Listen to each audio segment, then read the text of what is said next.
আমি আজ 2 মাস পর জেল থেকে বের হচ্ছি। আসলে আমাকে জামিন করে বের করা হয়েছে। আমার বাবা শহরে অনেক বড় একজন শিল্পপতি, তাই বেশি দিন জেলে থাকতে হয়নি। তাই আজ আমার জামিন হয়ে গেল। আমি জেলখানা থেকে বের হয়ে আনমনে হাঁটতে হাঁটতে বাসার দিকে আসছি আর রিমির কথা ভাবছি। মেয়েটাকে আমি অনেক ভালোবাসতাম, কিন্তু মেয়েটা আমার ভালোবাসা কোনো দিন বুঝলো না। খুব ভালোবাসতাম রিমিকে। রিমি দেখতে একদম ডানাকাটা পরীর মতো, যাকে দেখলে যে কোনো ছেলে ক্রাশ খাবে। এবার আমার পরিচয়টা দিয়ে নেই। আমি আহনাফ ইসলাম আরিয়ান। আমি অনার্স শেষ করে রেজাল্টের জন্য অপেক্ষা করছি। পরিচয় দিতে দিতে আমার বাসায় চলে আসলাম। বাড়ির কলিং বেল বাজালাম। কিছুক্ষণ পর আমার মা এসে দরজা খুলে দিল। আমি মাকে দেখে অনেক খুশি হলাম। 2 মাস পরে মাকে দেখলাম, কিন্তু মা আমাকে দেখে মুখটা মলিন করে কোনো কথা না বলে ভিতরে ঢুকে গেল। আজ আমার একটা অন্যায়ের জন্য মা আমার সাথে কথা বলল না। খুব খারাপ লাগছে।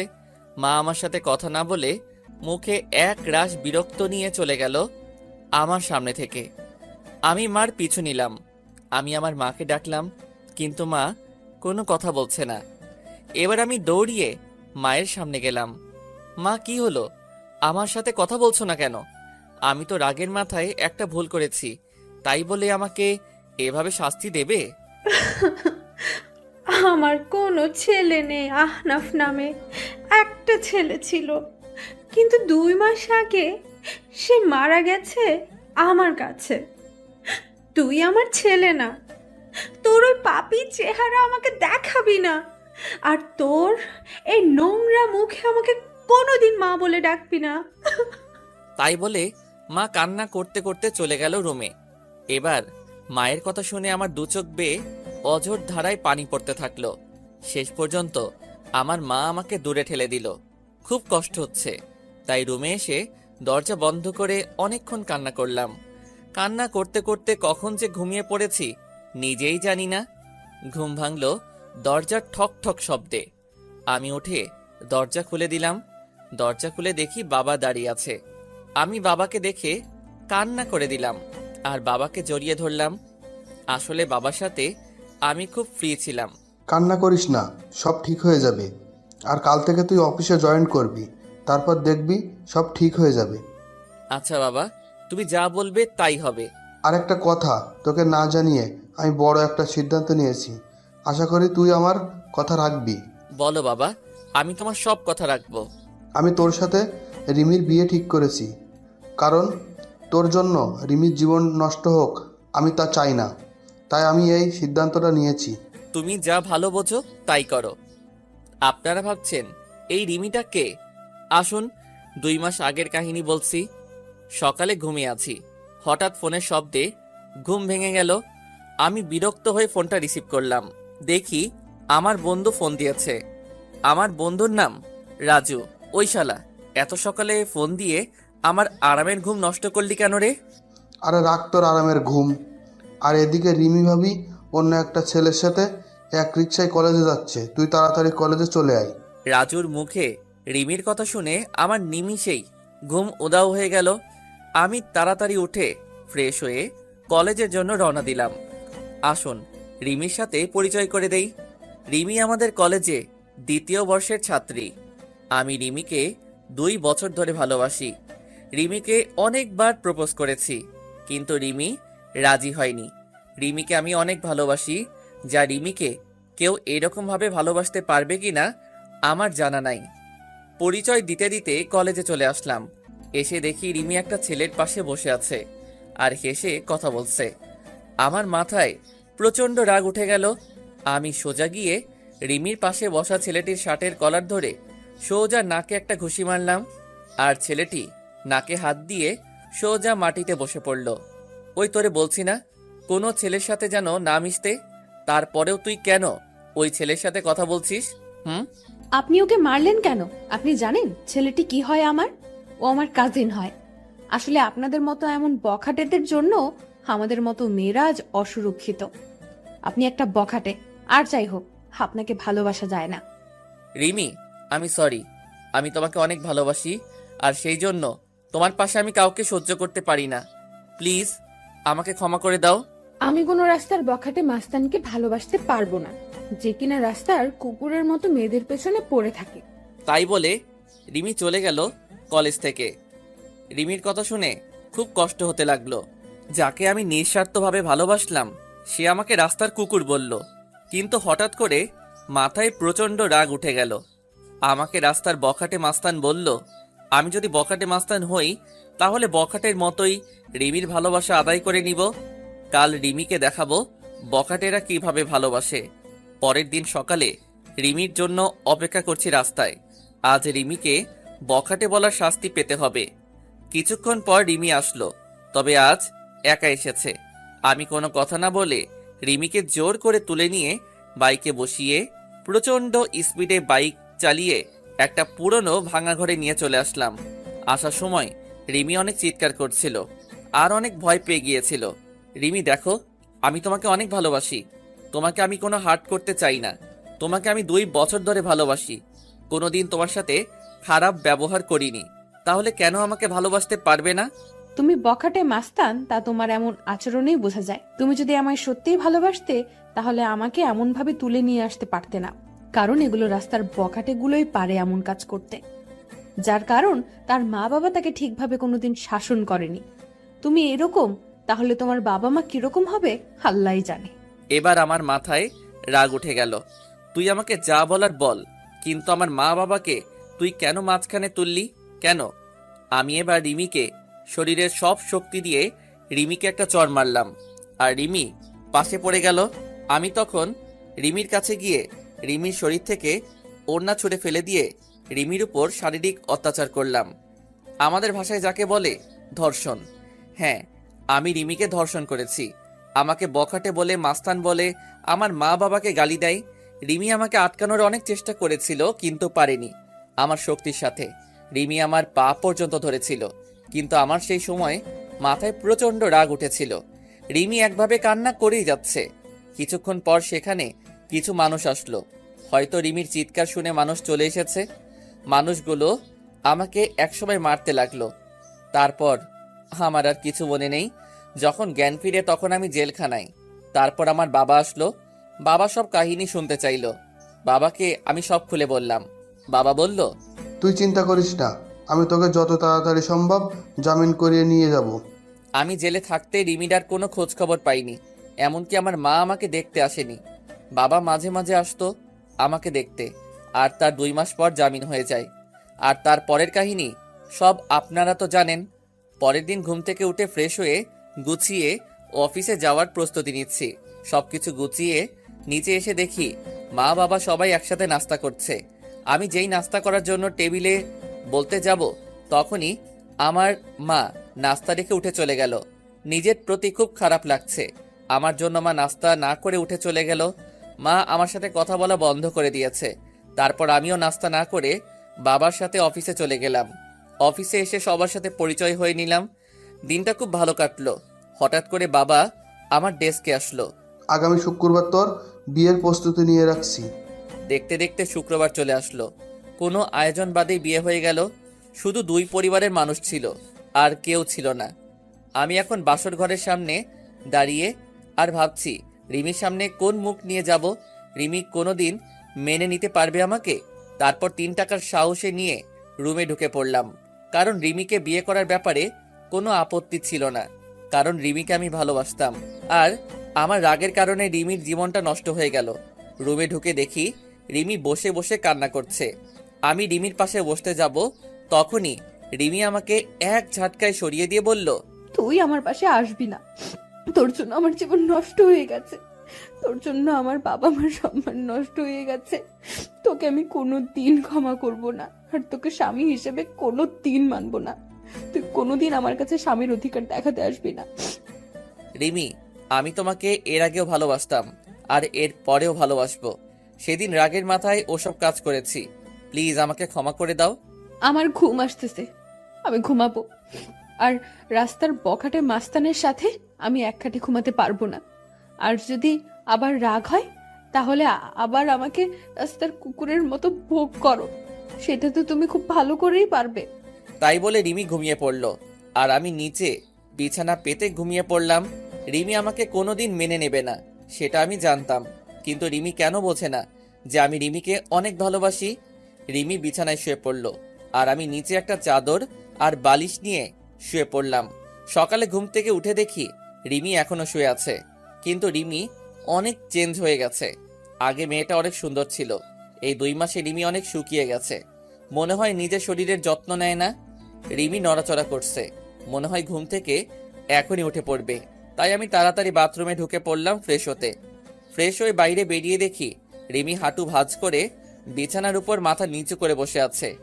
কি হয়েছে রিমি, তুমি এমনভাবে বসে আছো কেন? ফ্রেশ হবে না? এবার রিমি মাথা তুলল, দেখি রিমি কান্না করছে।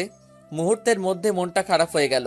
আমি কান্না করি আর যাই করি, আপনাকে না দেখলেও চলবে। যে মানুষটা আমার সবকিছু শেষ করে দিয়েছে, আমার স্বপ্ন, আশা, ইজ্জত, যে মানুষটা নিমেষেই সব শেষ করে দিয়েছে, তার সাথে আমার এক রুমে থাকতে হচ্ছে। কতটা ঘৃণা করি আপনাকে জানেন আপনি? আপনাকে দেখলে আমার মনে হয় যে নিজেকে শেষ করে দেই। আর আজ পরিস্থিতির কারণে আপনি আমার স্বামী, তাই আমি আমার মতো থাকবো, আর আপনি আপনার মতো। আর যদি রাস্তার কুকুরদের মতো যদি আবার আমাকে ভোগ করতে চান, তাহলে করতে পারেন, কারণ বিয়ের আগে আপনি একটা মেয়ের বেঁচে থাকার সম্বলকে ছিনিয়ে নিয়েছেন। তাই আপনাকে আমি ঘৃণা করি, আর আজীবন ঘৃণা করব। আমি কোনো কথা না বলে সোজা বাইরে চলে আসলাম। কিছুক্ষণ হেঁটে বাসায় আসলাম, আর ভাবতে লাগলাম রিমিকে কোনোদিন ইচ্ছার বিরুদ্ধে স্পর্শ করব না। মেয়েটা এই 2 মাস অনেক অপমান সহ্য করতে হয়েছে, তাই রিমি যেন সুখে থাকে, তাই তাকে তার মতো থাকতে দেব। বাসায় এসে দেখি মা আর রিমি রুমে রান্না করছে। মা আর রিমি তারা দুজনে হেসে হেসে কথা বলছে। মনটা ভালো হয়ে গেল যে রিমি মাকে আপন করে নিয়েছে। আমি সোজা রুমে চলে আসলাম, এসে গুছিয়ে নিলাম, অফিস যেতে হবে। ব্যাগ নিয়ে নিচে এসে দেখি মা আর রিমি একসাথে বসে নাস্তা করছে। আমি একটু না অনেক অবাক হলাম, কারণ মা আমাকে ছাড়া কোনোদিন নাস্তা করেনি। খুব কষ্ট হতে লাগলো। দেখলাম আমার নাস্তাটা টেবিলের একপাশে রাখা আছে। আমি একবার রিমি আর একবার মায়ের দিকে তাকালাম, দেখি তারা মাথা নিচু করে নাস্তা করছে। আমার ভীষণ রাগ হতে লাগলো, কারণ তারা আমাকে একবারও ডাকলো না নাস্তা করতে। তাই আমি নাস্তা না করেই অফিসে চলে গেলাম। গিয়ে আব্বুর সাথে সবকিছু দেখাশোনা করতে থাকলাম। আমি এখন আর বন্ধুদের সাথে তেমন বেড়াই না। দুপুরে লাঞ্চ টাইমে আমি আর বাবা গাড়িতে করে বাসায় আসলাম দুপুরের খাবার খেতে। আমি আর বাবা টেবিলে বসলাম, দেখলাম বাবাকে প্লেট ভাত সবকিছু এগিয়ে দিচ্ছে মা আর রিমি, কিন্তু আমার সামনে কেউ কিছু দিচ্ছে না। সবাই দুপুরের খাবার খাওয়া শুরু করে দিলে, কিন্তু আমার উপর কোনো কারোর নজর নেই। খুব কষ্ট হতে লাগলো যে মা আমাকে খাবার না দিয়ে কোনোদিন খাইনি, আর আজ এটা কি হলো। খুব হাসি পাচ্ছে, আর বুকের মধ্যে চিনচিন করে ব্যথা করছে। তখন বাবা আমার দিকে একটা প্লেট এগিয়ে দিল, আর কিছু ভাত দিল। আমি না খেয়ে উঠে পড়লাম আর বাইরে চলে আসলাম। এখন আর অফিসে যাব না, তাই বাইরে গিয়ে কিছু খেয়ে 1 প্যাকেট সিগারেট কিনলাম, আর চলে আসলাম আমাদের পুরনো আড্ডাখানায়। সেখানে রাত 10টা পর্যন্ত আড্ডা দিয়ে বাড়ির দিকে রওনা দিলাম। রাস্তায় একটা ফুচকার দোকান দেখলাম। আগে রিমি ফুচকা খুব পছন্দ করত, তাই রিমির জন্য কিছু ফুচকা নিলাম। তারপর বাসায় চলে আসলাম। রুমে এসে দেখি রিমি টিভি দেখছে। আমি রিমির দিকে প্যাকেটটা বাড়িয়ে দিলাম। রিমি একবার প্যাকেটের দিকে তাকিয়ে আবার টিভি দেখায় মনোযোগ দিল। কি হলো, ধরো, তুমি তো আগে প্রচুর ফুচকা খেতে। নাও, তোমার জন্য নিয়ে আসলাম। আপনাকে বলেছি না, আমার বিষয়ে আপনার কোনো অধিকার ফলানোর চেষ্টা করবেন না। আর আপনি কি ভাবছেন আপনার হাতের জিনিস আমি খাবো? ভাবলেন কিভাবে? আপনার ওই নোংরা হাতে আমি কোনোদিন 20 পর্যন্ত খাবো না। যে একটা মেয়ে সম্মান দিতে পারে না, তার হাতের জিনিস খেলে আমার পাপ হবে। যত সব রাস্তার কুত্তা, বখাটে মাস্তান। আবার আপনাকে গালি দিলাম। এখন তো আর জোর করে কোনো মেয়েকে ধর্ষণ করতে হবে না, আর সে চাইলেই আর আটকাতে পারবে না। আমি আর কোনো কথা বললাম না। প্যাকেটটা টেবিলের উপর রেখে আমি ফ্রেশ হতে চলে গেলাম। ফ্রেশ হয়ে এসে দেখি রিমি ঘুমায় পড়ছে। আমি কিছুক্ষণ রিমির দিকে তাকিয়ে শুয়ে পড়লাম, কারণ রিমি যতই আমাকে গালাগালি দিক, এসবের জন্য দায়িত্ব আমি, আর আমি রিমিকে অনেক ভালোবাসি। এভাবে কিছুদিন চলে গেল। এই কয়দিন মা আমার সাথে একবারও কথা বলেনি, আর রিমি কথা বললেই গালাগালি দিত। আর অবহেলা করত। আমি আর সহ্য করতে পারতি না আপনজনের অবহেলাগুলো। আমি এই কয়দিন বাড়িতে খাবার খাইনি, কিন্তু কেউ একবারও জিজ্ঞাসা করেনি কিছু খাইছে কিনা। আজ অফিসে বসে কাজ করছি, আর তখন বাবা এসে বলল রিমি নাকি হঠাৎ করে শরীর খারাপ হয়েছে, মাথা ঘুরে পড়ে গেছে। আমি আর বাবা তাড়াতাড়ি গাড়ি নিয়ে বাসায় চলে আসলাম। এসে দেখি রিমি আর মা রিমির সাথে কথা বলতেছে। রিমি বিছানায় শুয়ে আছে আর মা রিমির মাথায় হাত বুলিয়ে দিচ্ছে। আমি আসা মাত্রই মা রুম থেকে চলে গেল। আমি গিয়ে রিমির পাশে বসলাম, আর রিমি একটু দূরে সরে গেল। কি হয়েছে তোমার? বাবা বলল তোমার শরীর খারাপ। কি হলো বলো, কি হয়েছে? বড় সমস্যা হলে ডাক্তারের কাছে নিয়ে যাব। আমি মা হতে চলেছি। কি? আমি বাবা হতে চলেছি? এত খুশি সংবাদ, আর তুমি এমন মনমনা হয়ে বলছো কেন? তুমি জানো না আমি কত খুশি। আমি অ্যাবর্শন করব। মানে ঠিক বুঝলাম না। আমি এই বাচ্চা চাই না, আমি অ্যাবর্শন করব। কি বলছো এসব? বাচ্চা অ্যাবর্শন করবে মানে? পাগল হলে নাকি তুমি? আমি কিছুতেই হতে দিব না। আমার বাচ্চা আমি নষ্ট করতে দেব না। আমার পেটে আমি কোনো বখাটে মাস্তানের ধর্ষণকারীর বাচ্চা রাখতে পারবো না। আমার পেটে কোনো অমানুষের বাচ্চা রাখতে দেব না। তাই আমি ডিসিশন নিয়েছি, আমি অ্যাবর্শন করব। রিমি, তুমি যা শাস্তি দিবে আমাকে দাও, কিন্তু আমার নিষ্পাপ বাচ্চাকে তুমি কোনো ক্ষতি করো না। সে তো আর কোনো দোষ করেনি। প্লিজ, তুমি এমন করো না। তুমি আমাকে যা শাস্তি দিবে আমি সব মাথা পেতে নিব, কিন্তু আমার বাচ্চাটাকে কোনো ক্ষতি করো না। তোমার পায়ে পড়ি প্লিজ, এমন বড় শাস্তি আমাকে দিও না। আমার পেটে যে বাচ্চা, সে একটা অমানুষের বাচ্চা, একজন বখাটের বাচ্চা, যে নিজের ভালোবাসা পাওয়ার জন্য একটা মেয়েকে জীবিত লাশ করে দিতে পারে। আর তার বাচ্চা বড় হলে তার বাবার মতো হবে না, সেটা কেউ বলতে পারে? তাই আমার পেটে কোনো অমানুষের বাচ্চা পেটে ধরে রাখতে পারবো না। আর এই বাচ্চা যদি বড় হয়ে তার বাবার মতো অমানুষ হয়, তাই আগে থেকে আমি পৃথিবীতে কোনো অমানুষ নিয়ে আসতে পারবো না। প্লিজ রিমি, তুমি আমাকে যা বলার বলো, কিন্তু আমার বাচ্চাকে কিছু বলো না। আমি তোমাকে কথা দিলাম, আমার বাচ্চা পৃথিবীর আলো দেখার সাথেই তোমার থেকে অনেক দূরে নিয়ে যাব। আমার বাচ্চার চেহারা পর্যন্ত তোমাকে দেখতে দেব না। তার আগে আমি সবকিছু ছেড়ে চলে যাব। আমার কান্না দেখে রিমির হয়তো কিছুটা মায়া হলো, তাই সে আর কিছু বলল না। আমার সামনে থেকে উঠে চলে গেল।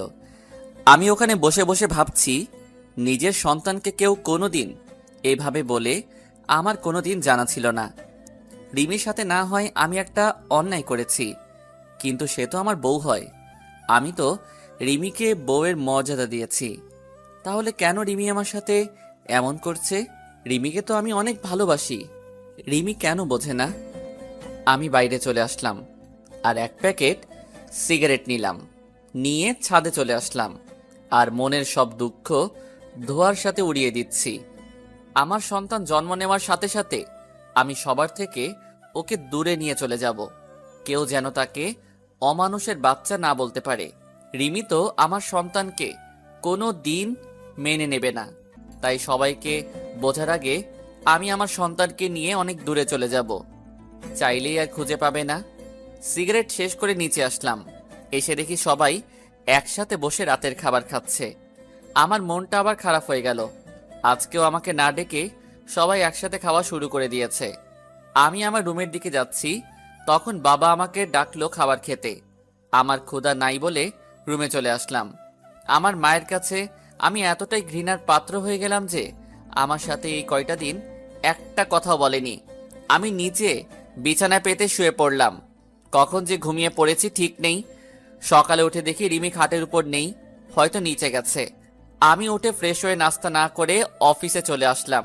বিকালে অফিস শেষে বাসায় আসার সময় রিমির জন্য কিছু জিনিস নিয়ে নিলাম। কিছু ফল আর মাদার হরলিক্স আর অন্যান্য মায়ের শরীরের উপকারে আসে সব কিছু নিয়ে আসছি।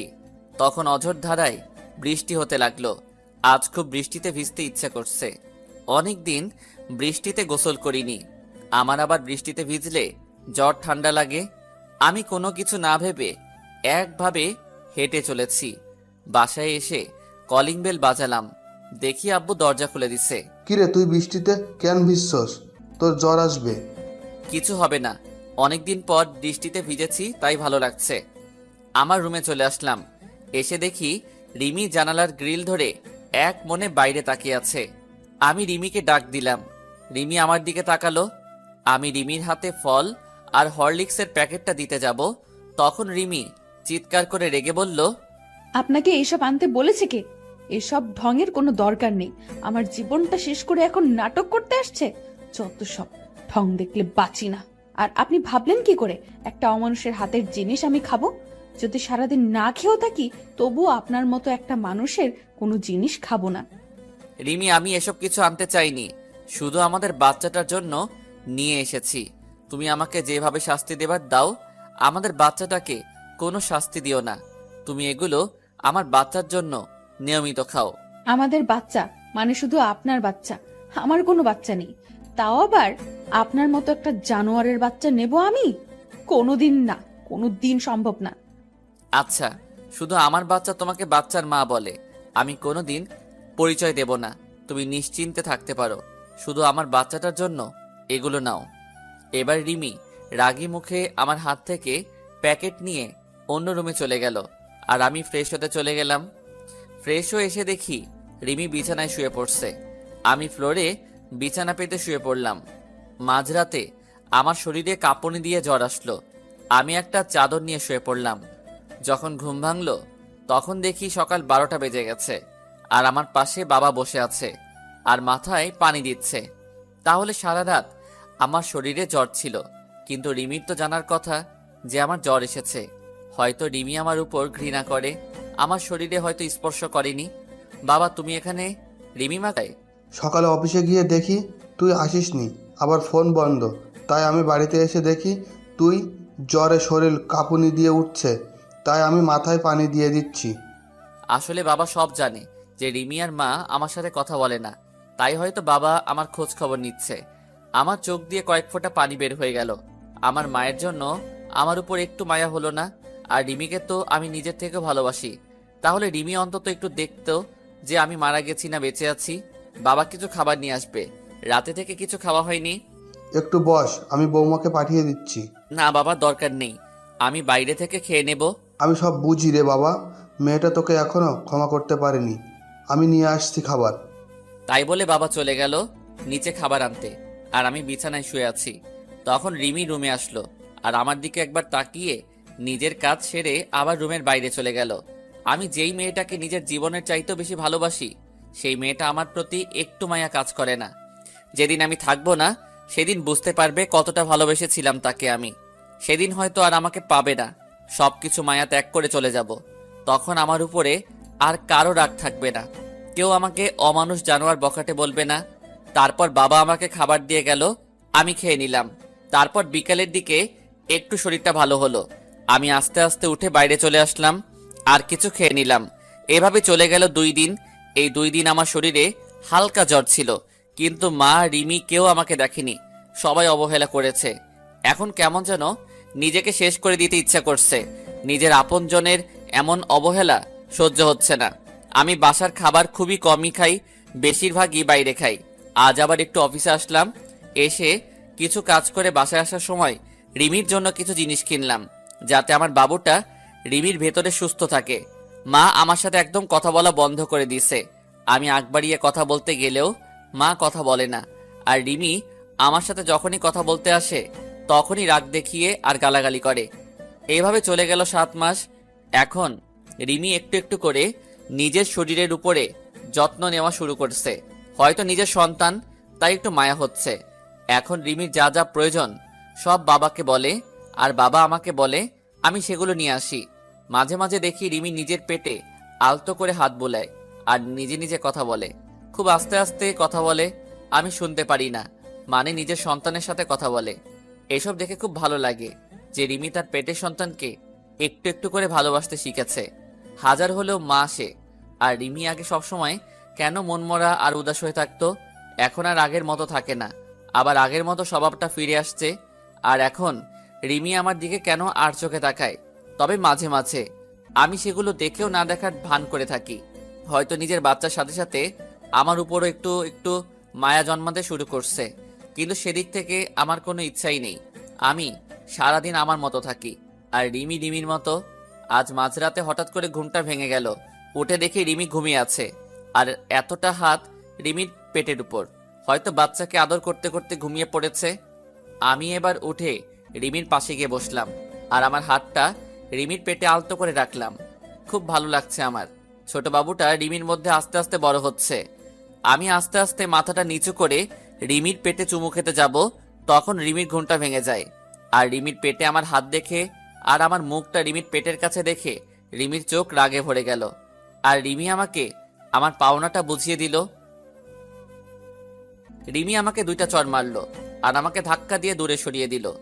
আমি গালে হাত দিয়ে রিমির দিকে এক দৃষ্টিতে তাকিয়ে আছি, আর রিমির চোখ দিয়ে যেন আগুন বের হচ্ছে। কুত্তা, তুই আমার কাছে কেন এসেছিস? আমার জীবনটা নষ্ট করে তোর শান্তি হয়নি? ছোট লোক একটা, তোর কোনো মনুষ্যত্ব বোধ নেই। তুই দেখছিস আমার পেটে 7 মাসের বাচ্চা, তারপরে তুই কিভাবে আমার কাছে আসছিস? হ্যাঁ, তোর মতো জানোয়ারকে আমার আর বিশ্বাস নেই। ছি ছি ছি, মনে হচ্ছে আমি এক্ষুনি এই পৃথিবী ছেড়ে চলে যাই। প্লিজ রিমি, তুমি বিশ্বাস করো, আমার কোনো খারাপ উদ্দেশ্য ছিল না। আমি আমার সন্তানকে একটু স্পর্শ করতে চেয়েছিলাম। তুমি বিশ্বাস করো, আমার কোনো খারাপ উদ্দেশ্য ছিল না। বিশ্বাস করব তোকে? তুই ভাবলি কি করে তোর মতো একটা ছোট লোক জানোয়ারের বাচ্চা কুকুরকে বিশ্বাস করব?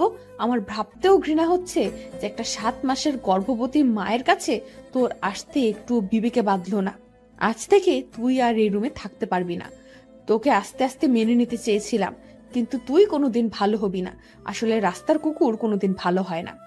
আমি আর কিছু না বলে বাইরে চলে আসলাম। এসে ছাদে চলে আসলাম। খুব কষ্ট হচ্ছে আমার। রিমি আবার আমাকে ভুল বুঝলো।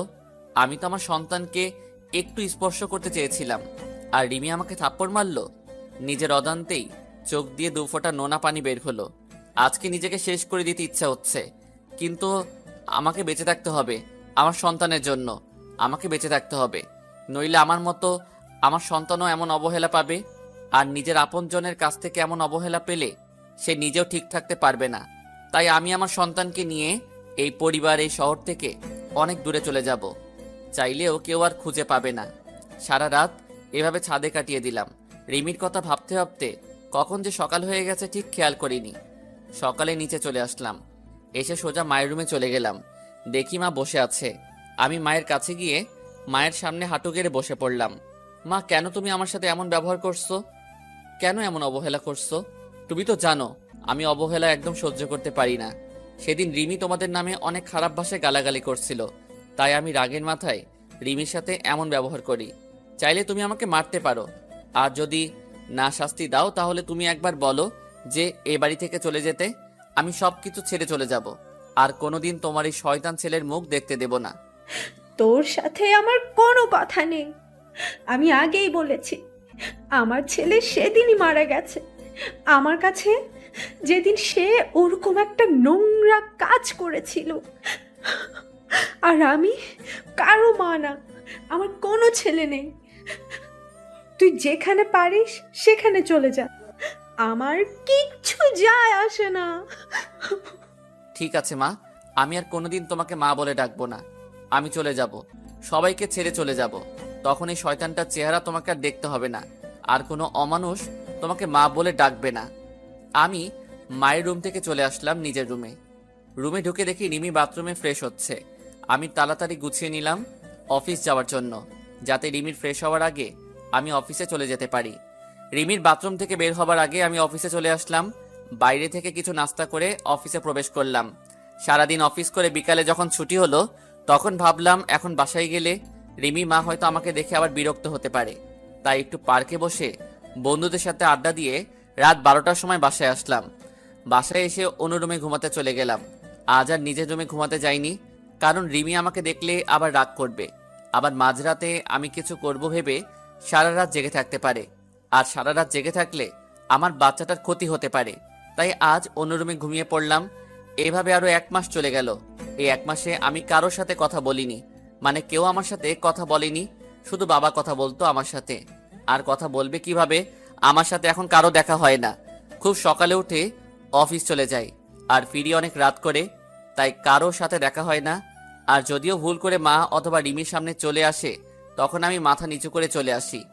আর এই 1 মাস আমি কোনোদিন বাসার কোনো খাবার খাইনি। হয়তো আমার জন্য রান্না করা বন্ধ হয়ে গেছে। একদিন সকালে আমার ঘুম থেকে উঠতে দেরি হয়ে গেছে, তাই আজ আর সকালে বাসা থেকে বের হতে পারিনি। তাড়াতাড়ি ঘুম থেকে উঠে ফ্রেশ হয়ে অফিসে যাওয়ার জন্য তৈরি হয়ে যেই রুম থেকে বের হব, তখন দেখি রিমি আমার রুমের দরজার সামনে দাঁড়িয়ে আছে। আমি রিমির এক সাইড করে চলে আসতে যাব, তখন দেখি রিমি আমাকে কি বলতে চাইলো। আমি শুনেও না শোনার ভান করে চলে আসলাম।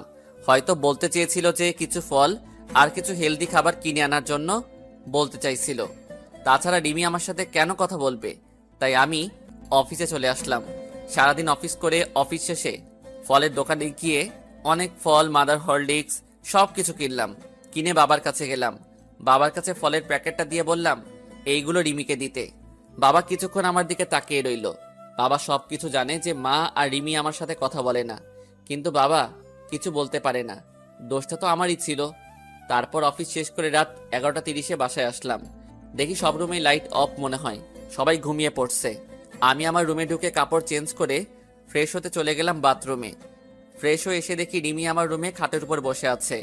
আমি রিমিকে দেখে কিছুটা ভয় পেলাম। রিমি, তুমি এখানে? কোনো সমস্যা হয়েছে? সমস্যা হলে আমাকে ডাকতে পারতে, তুমি কষ্ট করে কেন এলে? রিমি ভাবছে আমি এতদিন শুধু শুধু মানুষটাকে খারাপ ভেবেছি, কত গালাগালি দিয়েছি, আর সেই মানুষটা আমার সাথে কোনোদিন খারাপ কথা বলেনি, এমনকি আমার উপর কোনোদিন রাগ পর্যন্ত করেনি। রিমি, কি ভাবছো? এখন কেউ আমাকে খাবার খেতে ডাকেনি, আর এখন না ডাকলেই চলবে। তুমি যাও, ঘুমিয়ে পড়ো।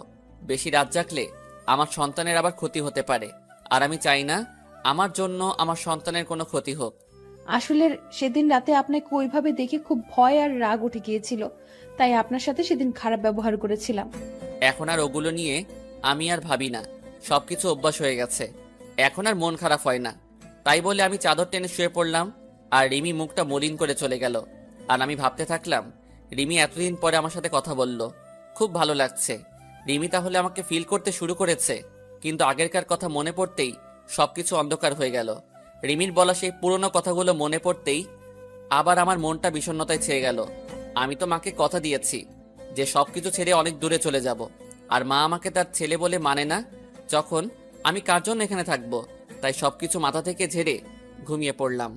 সকালে ঘুম থেকে উঠে ফ্রেশ হয়ে অফিসের জন্য রওনা হব, তখন আবার রিমি আমার রুমে আসলো।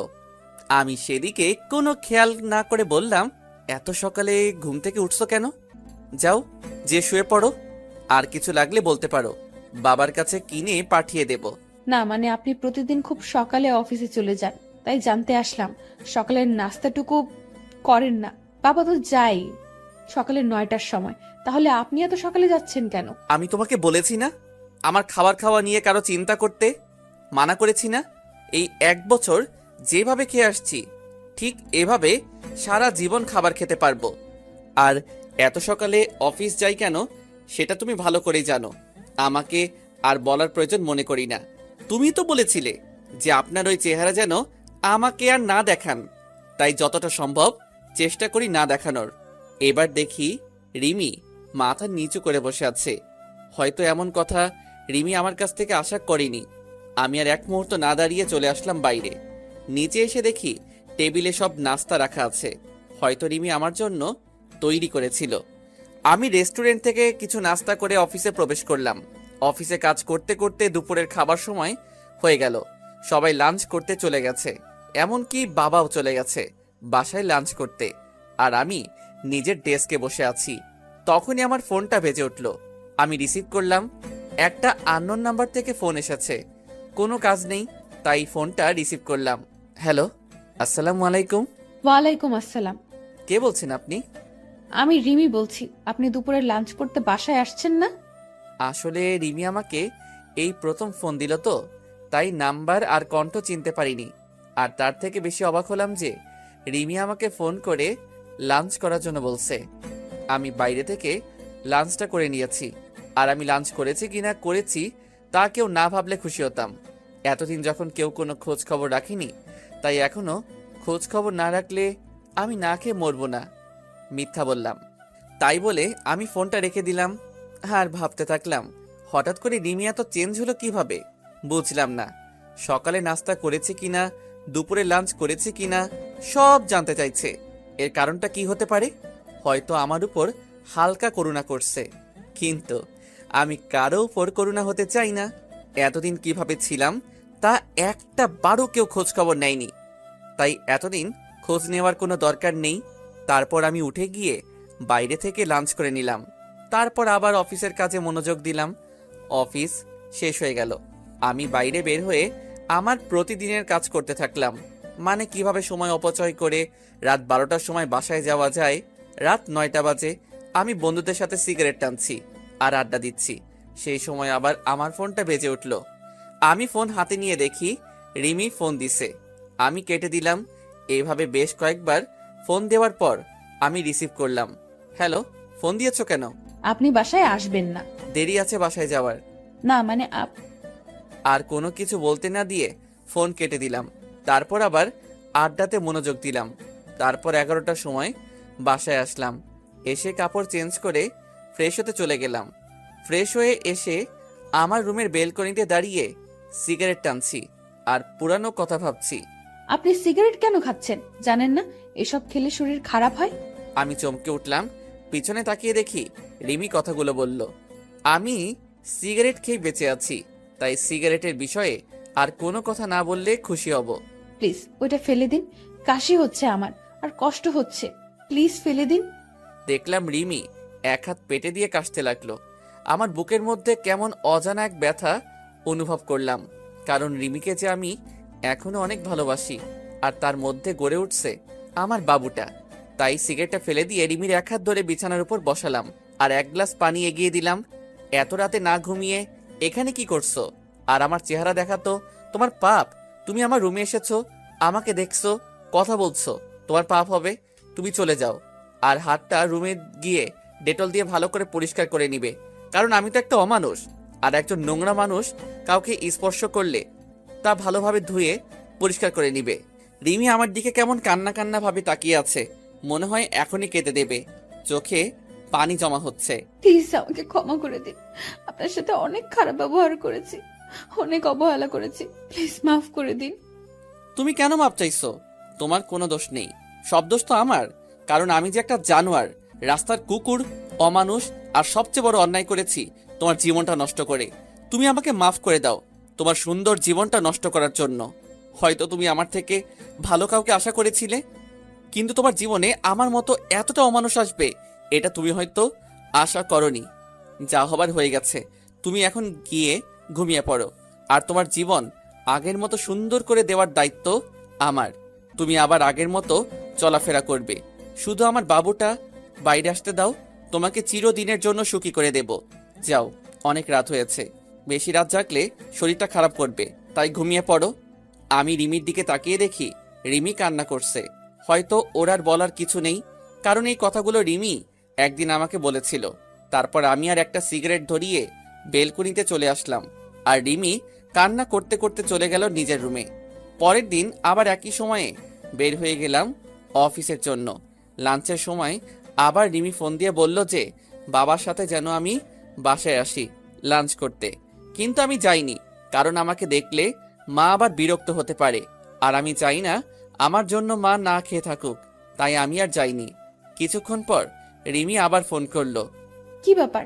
আপনাকে না বাবার সাথে বাসায় আসতে বললাম, আপনি কেন আসলেন না? আমি দুপুরে এখন খাই না, না খাবার অভ্যাস হয়ে গেছে, আর এখন আবার খাওয়া শুরু করলে অভ্যাসে পরিণত হবে, তাই আমারটা বাদ দিয়ে তোমারটা চিন্তা করো। তারপর আমি ফোনটা বন্ধ করে নিজের কাজ করতে থাকলাম। অফিস শেষে আবার আমার একটা চাকরি করতে হবে, সেটা হলো সময় নষ্ট, কিভাবে রাত 12টা পর্যন্ত বাইরে থাকা যায়। আজ আর ফোন অন করিনি। ঠিক 12টার সময় বাসায় পৌঁছালাম। রুমে ঢুকতেই দেখি রিমি হাজির। আপনার ফোন বন্ধ কেন? কতবার ফোন দিয়েছি জানেন আপনি? কেন? এ অমানুষটাকে আবার ফোন দেওয়ার কারণ কি?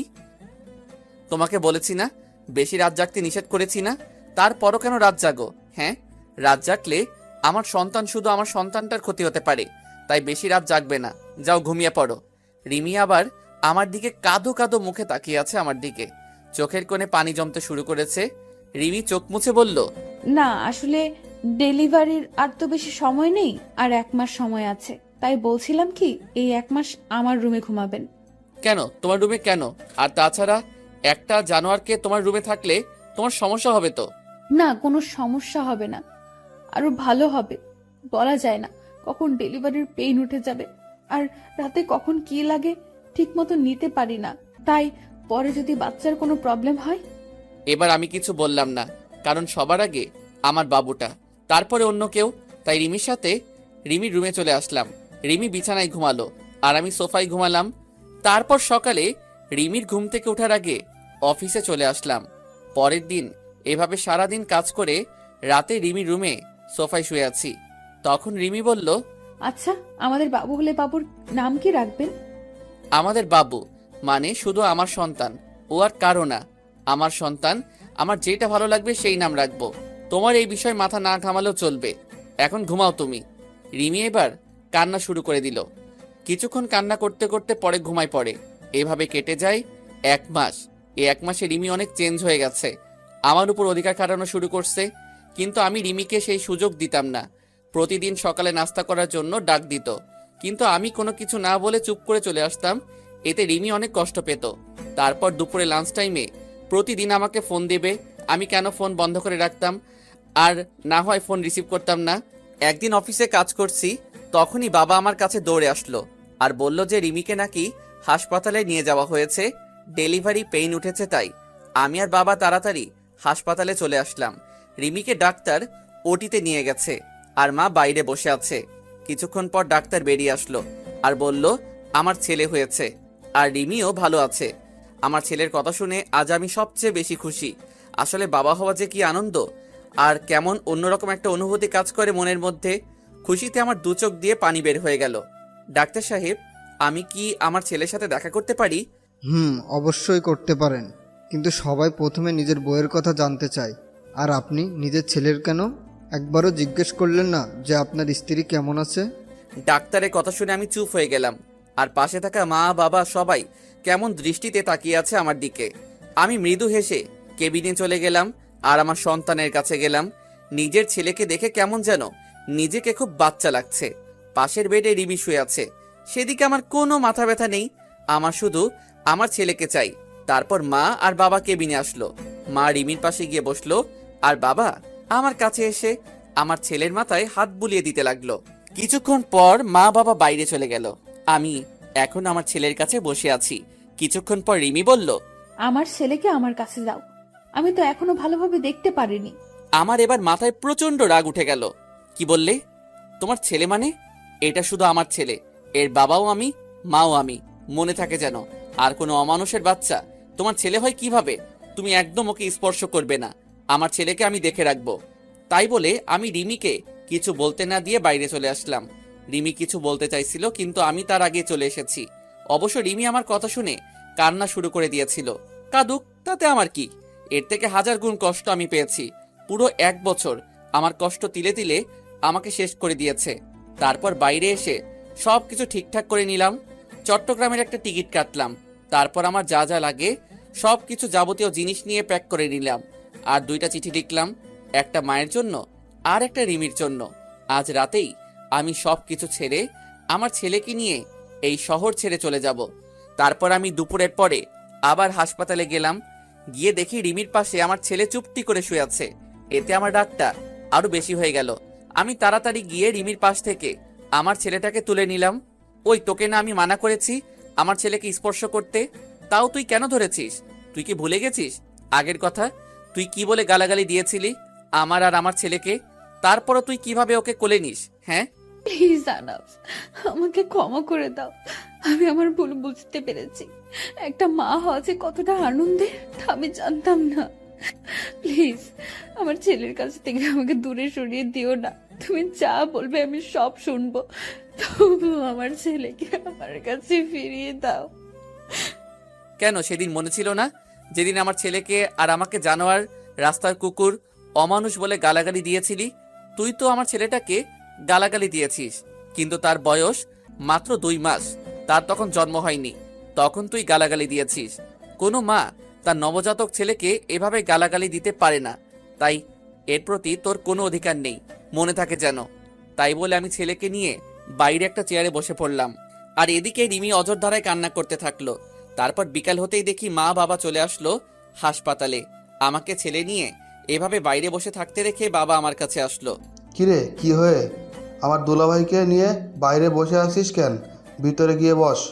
বাবা আমাকে ক্ষমা করবে, আমার ছেলেকে আমি দেখতে পারবো? মা বা রিমি আমার ছেলের উপর কোনো অধিকার না দেখালে খুশি হব। দেখ বাবা, এতদিন যা হয়েছে সব ভুলে যা, আবার নতুন করে শুরু কর তোরা। আর তাছাড়া এখন তোরা দুজন না, তিনজন। বাবা, তুমি কি ভুলে যেতে বলছো? আমার জীবনের সবচেয়ে খারাপ কষ্টকর 1 বছর ভুলে যাব? কোনোদিন সম্ভব না বাবা।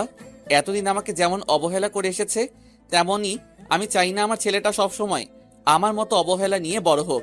বাবা, তুমি আমার আর আমার ছেলের নিয়ে কোনো চিন্তা করতে হবে না। তুমি শুধু মায়ের শরীরের দিকে খেয়াল রাখবে। তাই বলে আমি আমার ছেলেকে নার্সের কাছে দিয়ে বাইরে চলে আসলাম। তারপর সারাদিন বাইরে কাটিয়ে দিলাম। আমার চট্টগ্রামের বাস রাত 11:30 বেজে। তারপর সোজা হাসপাতালে চলে গেলাম। গিয়ে দেখি রিমি ঘুমিয়ে আছে, আর তার হাতের পাশে আমার বাবুটা ঘুমিয়ে আছে। আমি বাবুটাকে কোলে নিয়ে তারপর সেখানে একটা চিঠি রেখে আমার ছেলেকে নিয়ে সোজা বাস স্ট্যান্ডে চলে আসলাম। আর আমার মায়ের জন্য যে চিঠি, সেটা মা কাল সকালে পেয়ে যাবে। তারপর আমি ব্যাগপত্র নিয়ে বাসে উঠে পড়লাম, আর মোবাইলের সিমটা খুলে ভেঙে বাইরে ফেলে দিলাম। আজ সবাইকে ছেড়ে অনেক দূরে চলে যাচ্ছি। হয়তো কোনোদিন আর ফিরে আসা হবে না আমার প্রিয় শহর যশোরে। খুব কষ্ট হবে মা বাবাকে ছেড়ে, কিন্তু কি করব? আমার মা আমার সাথে 1 বছর কথা বলেনি, শুধু অবহেলা পেয়েছি। আর রিমিকে তো আমি ভালোবাসতাম। আমি চেয়েছিলাম সবকিছু ভুলে আবার নতুন করে রিমির সাথে সংসার শুরু করব, কিন্তু রিমি আমার নবজাতক বাচ্চাকে অবহেলা করছে। তার তো কোনো দোষ ছিল না।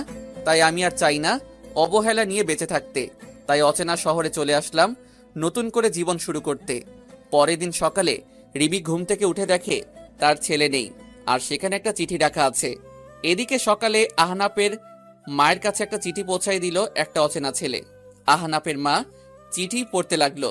মা, তুমি যখন আমার চিঠিটা পাবে, তখন হয়তো আমি তোমাদের থেকে অনেক দূরে চলে এসেছি নতুন করে জীবন শুরু করতে। মা, আমি জানি তোমাদের ছেড়ে থাকতে খুব কষ্ট হবে, কিন্তু তাও আমাকে মানিয়ে নিতে হবে।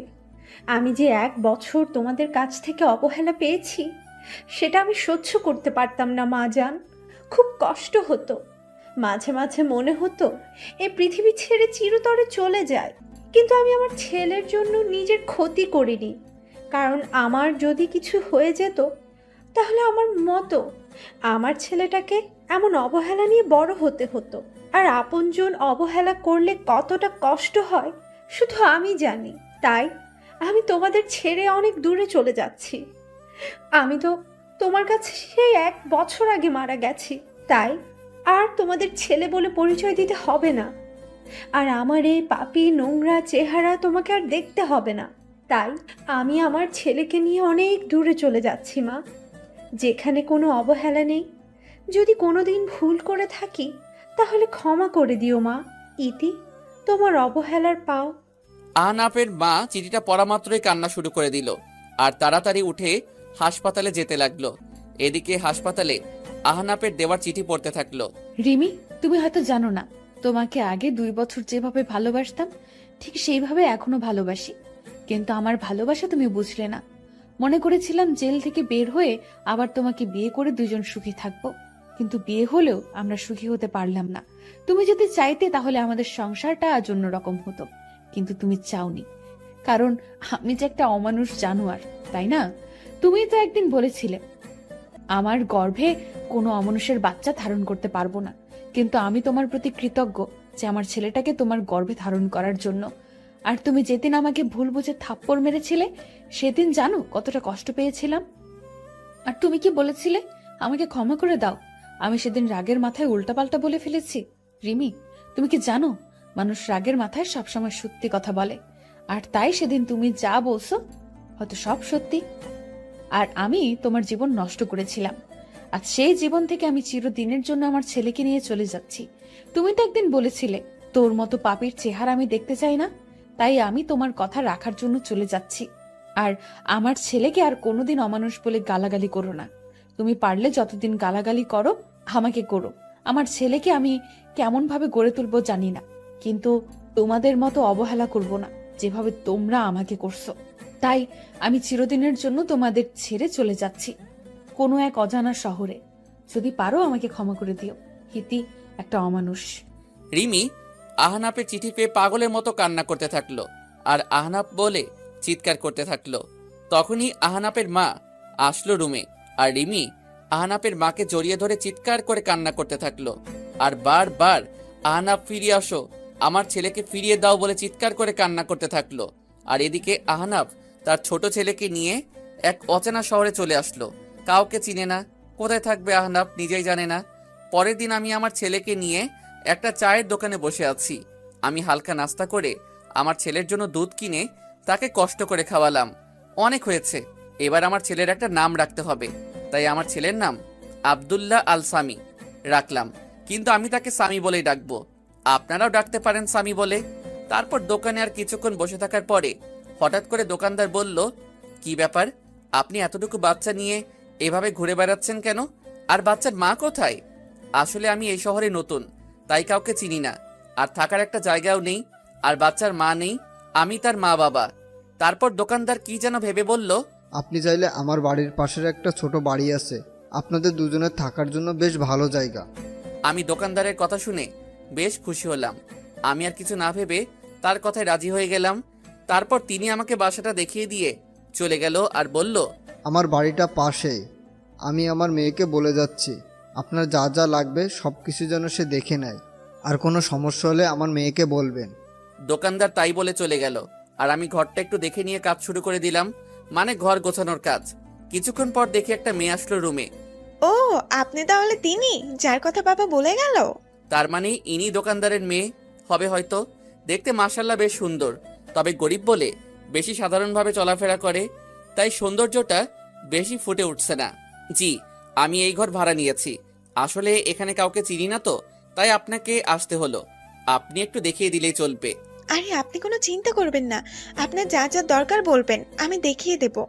আর আমাকে আপনি করে না বলে নাম ধরে ডাকলে খুশি হব। আমার নাম তনিমা, তনিমা বললেই খুশি হব। ও আচ্ছা, নাম ধরেই ডাকবো। তখনই স্বামী কেঁদে উঠল, আর তনিমা বলল, এখানে একটা বাচ্চা কান্না করছে কোথায়? আমি তাড়াতাড়ি গিয়ে স্বামীকে কোলে তুলে নিলাম, কিন্তু কান্না থামার কোনো নাম গন্ধই নেই। এই বাচ্চাটা কার? কার বাচ্চা চুরি করে নিয়ে আসছেন? বলেন কার বাচ্চা, নইলে আমি কিন্তু লোকজন ডাকবো আর বলবো আপনি একটা বাচ্চা পাচারকারী। আমি বাচ্চা চুরি করতে যাব কেন? এটা আমার ছেলে, আমি ওর বাবা, আর আমি কোনো বাচ্চা পাচারকারী না, বুঝলেন? তাহলে বাচ্চার মা কোথায়? বাচ্চার মাকে তো দেখতে পাচ্ছি না। আমার ছেলের মা নেই, সে আমার ছেলেটাকে জন্ম দিতে গিয়ে মারা গেছে। এখন থেকে আমি ওর মা বাবা। ও, তা আগে বলবেন তো। আর বাচ্চা কেউ এইভাবে কোলে নেয়? দেন আমার কাছে, দেন। তাই বলে তনিমা আমার কাছ থেকে বাচ্চাটা নিজের কাছে নিয়ে নিল, আর স্বামীর কান্না থেমে গেল। আসলে বাচ্চারা মাতৃ করে বেশি মানায়। আচ্ছা, আপনি ঘরটা গোছান, আমি আপনার ছেলেকে দেখছি। তাই বলে তনিমা স্বামীকে নিয়ে বাইরে চলে গেল, আর আমি ঘরটা গোছানো শুরু করলাম। ঘর গোছানো শেষে আমি বাইরে গিয়ে দেখি স্বামী তনিমার কোলে আরামে ঘুমিয়ে আছে। দেখে খুব ভালো লাগলো, কারণ সারাটা দিন বাসের মধ্যে ভালোভাবে ঘুমাতে পারিনি। দেন স্বামীকে আমার কাছে দেন, রুমে শুয়ে দিয়ে আসি। আপনার কাছে দিলে আবার ঘুম ভেঙে যাবে, আমি নিয়ে যাচ্ছি, চলেন। তারপর তনিমা স্বামীকে বিছানায় রেখে চলে আসবে, তখন বলল, আচ্ছা, আপনার নামটাই তো জানা হলো না। আমার নাম আহনাফ হাসান, আমাকে আহনাফ বলে ডাকলেই হবে। ও আচ্ছা, দুপুরে আমাদের বাসায় খাবেন, বাবা বলে গেছে যেন দুপুরে খাবার যেন আমাদের বাসায় খাই। আমি শুধু মাথা নাড়িয়ে ইশারা করে হ্যাঁ বললাম। তারপর আমি নিজের ঘরে চলে আসলাম আর কিছু টুকটাক কাজ করে নিলাম। আসার সময় কিছু টাকা নিয়ে এসেছিলাম, এখন আপাতত এই টাকা দিয়ে চলতে হবে। আর কিছুদিনের মধ্যে একটা চাকরি জোগাড় করতে হবে, কিন্তু আমি চাকরি করতে গেলে স্বামীকে কে দেখবে? তারপর আমি দুপুরের সময় বসে আছি, তখনই তনিমা আমার জন্য খাবার নিয়ে আসলো, আর স্বামীর জন্য ফিডারে করে দুধ নিয়ে আসলো। আপনি আবার কষ্ট করে নিয়ে আসলেন কেন? আমাকে বললে আমি গিয়ে নিয়ে আসতাম। তা কি করে হয়, আপনি তো আমাদের মেহমান, তাই আপনার ভালো মন্দ দেখার সব দায়িত্ব আমার। তারপর আমি তনিমার কাছ থেকে দুধের ফিডারটা নিয়ে স্বামীর দুধ খাওয়াতে যাব, তখন তনিমা বলল, এইসব কাজ আপনাদের না, এইসব কাজ আমাদের, তাই আপনি খেয়ে নেন, আমি স্বামীকে দুধ খাওয়াচ্ছি। তারপর আমি দুপুরে খাবার খেতে লাগলাম, আর তনিমা স্বামীকে কোলে তুলে খুব যত্ন করে খাওয়াতে লাগলো। মনে হচ্ছে স্বামী তার মায়ের কোলে দুধ খাচ্ছে, আর তনিমা মনে হচ্ছে তার নিজের ছেলেকে কোলে তুলে যত্ন করে দুধ খাওয়াচ্ছে। এইভাবে চলছিল আমাদের দিনগুলি। এখন আমার থেকে তনিমা স্বামীকে বেশি খেয়াল করে, খুব আদর করে স্বামীকে। স্বামী যেন তার নিজের মাকে পেয়েছে, আর তনিমা আমাকেও বেশ কেয়ার করে। আর হ্যাঁ, তনিমার মা বেঁচে নেই। তনিমার বাবা সারাদিন চায়ের দোকানে কাজ করে, আর তনিমা সারাদিন স্বামীকে নিয়ে পড়ে থাকে। আমি কিছুদিন ধরে ভাবছি আমি একটা চাকরি করব, কারণ বাড়ি বসে থাকতে সবসময় ভালো লাগে না। আর এখন স্বামীকে নিয়ে বেশি চিন্তা করি না, কারণ স্বামী দেখাশোনা করার জন্য তনিমা আছে। কারণ আমার থেকে তনিমা স্বামীকে বেশি দেখাশোনা করে। প্রায় সবসময়ই আমি তনিমার কাছে থাকি, আর তনিমা কেমন যেন সবসময় আমাকে কেয়ার করে, সবসময় খোঁজ খবর নেয় কখন কোনটা লাগবে, সবকিছু তনিমা নিয়ে আসে। তারপর আমি কিছুদিনের মধ্যে একটা চাকরি পাই, আর পরশু চাকরিতে জয়েন করতে হবে। তনিমা শোনো, বলছি আমি একটা চাকরি পাইছি, আর ভাবছি চাকরিটা করব, কিন্তু স্বামীকে দেখে রাখবে কে? তাই তুমি যদি স্বামীকে একটু দেখে রাখতে। তো আমাকে বলছেন কেন? যান না, চাকরি করেন। আর এতদিন স্বামীকে মনে হয় অন্য কেউ দেখে রাখছে, যে আজ আমাকে বলছে যে দেখে রাখতে। এতদিন অন্য মানুষ দেখে রাখছে, আমি না হয় এখন দেখে রাখবো। আসলে আমি কথাটা ওভাবে বলতে চাইনি। আমার থেকে তো তুমি ওকে বেশি দেখাশোনা করো, তাই তোমাকে একটু বললাম।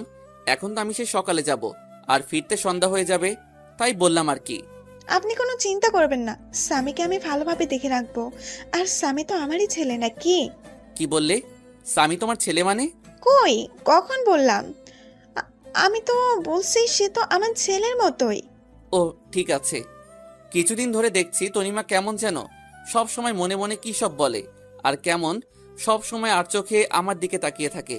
আমি বুঝতে পারছি তনিমা আমাকে ভালোবাসতে শুরু করেছে, কিন্তু এটা যে কোনোদিন সম্ভব না, কারণ আপনারা তো সবই জানেন, কিন্তু তনিমা তো আর জানে না।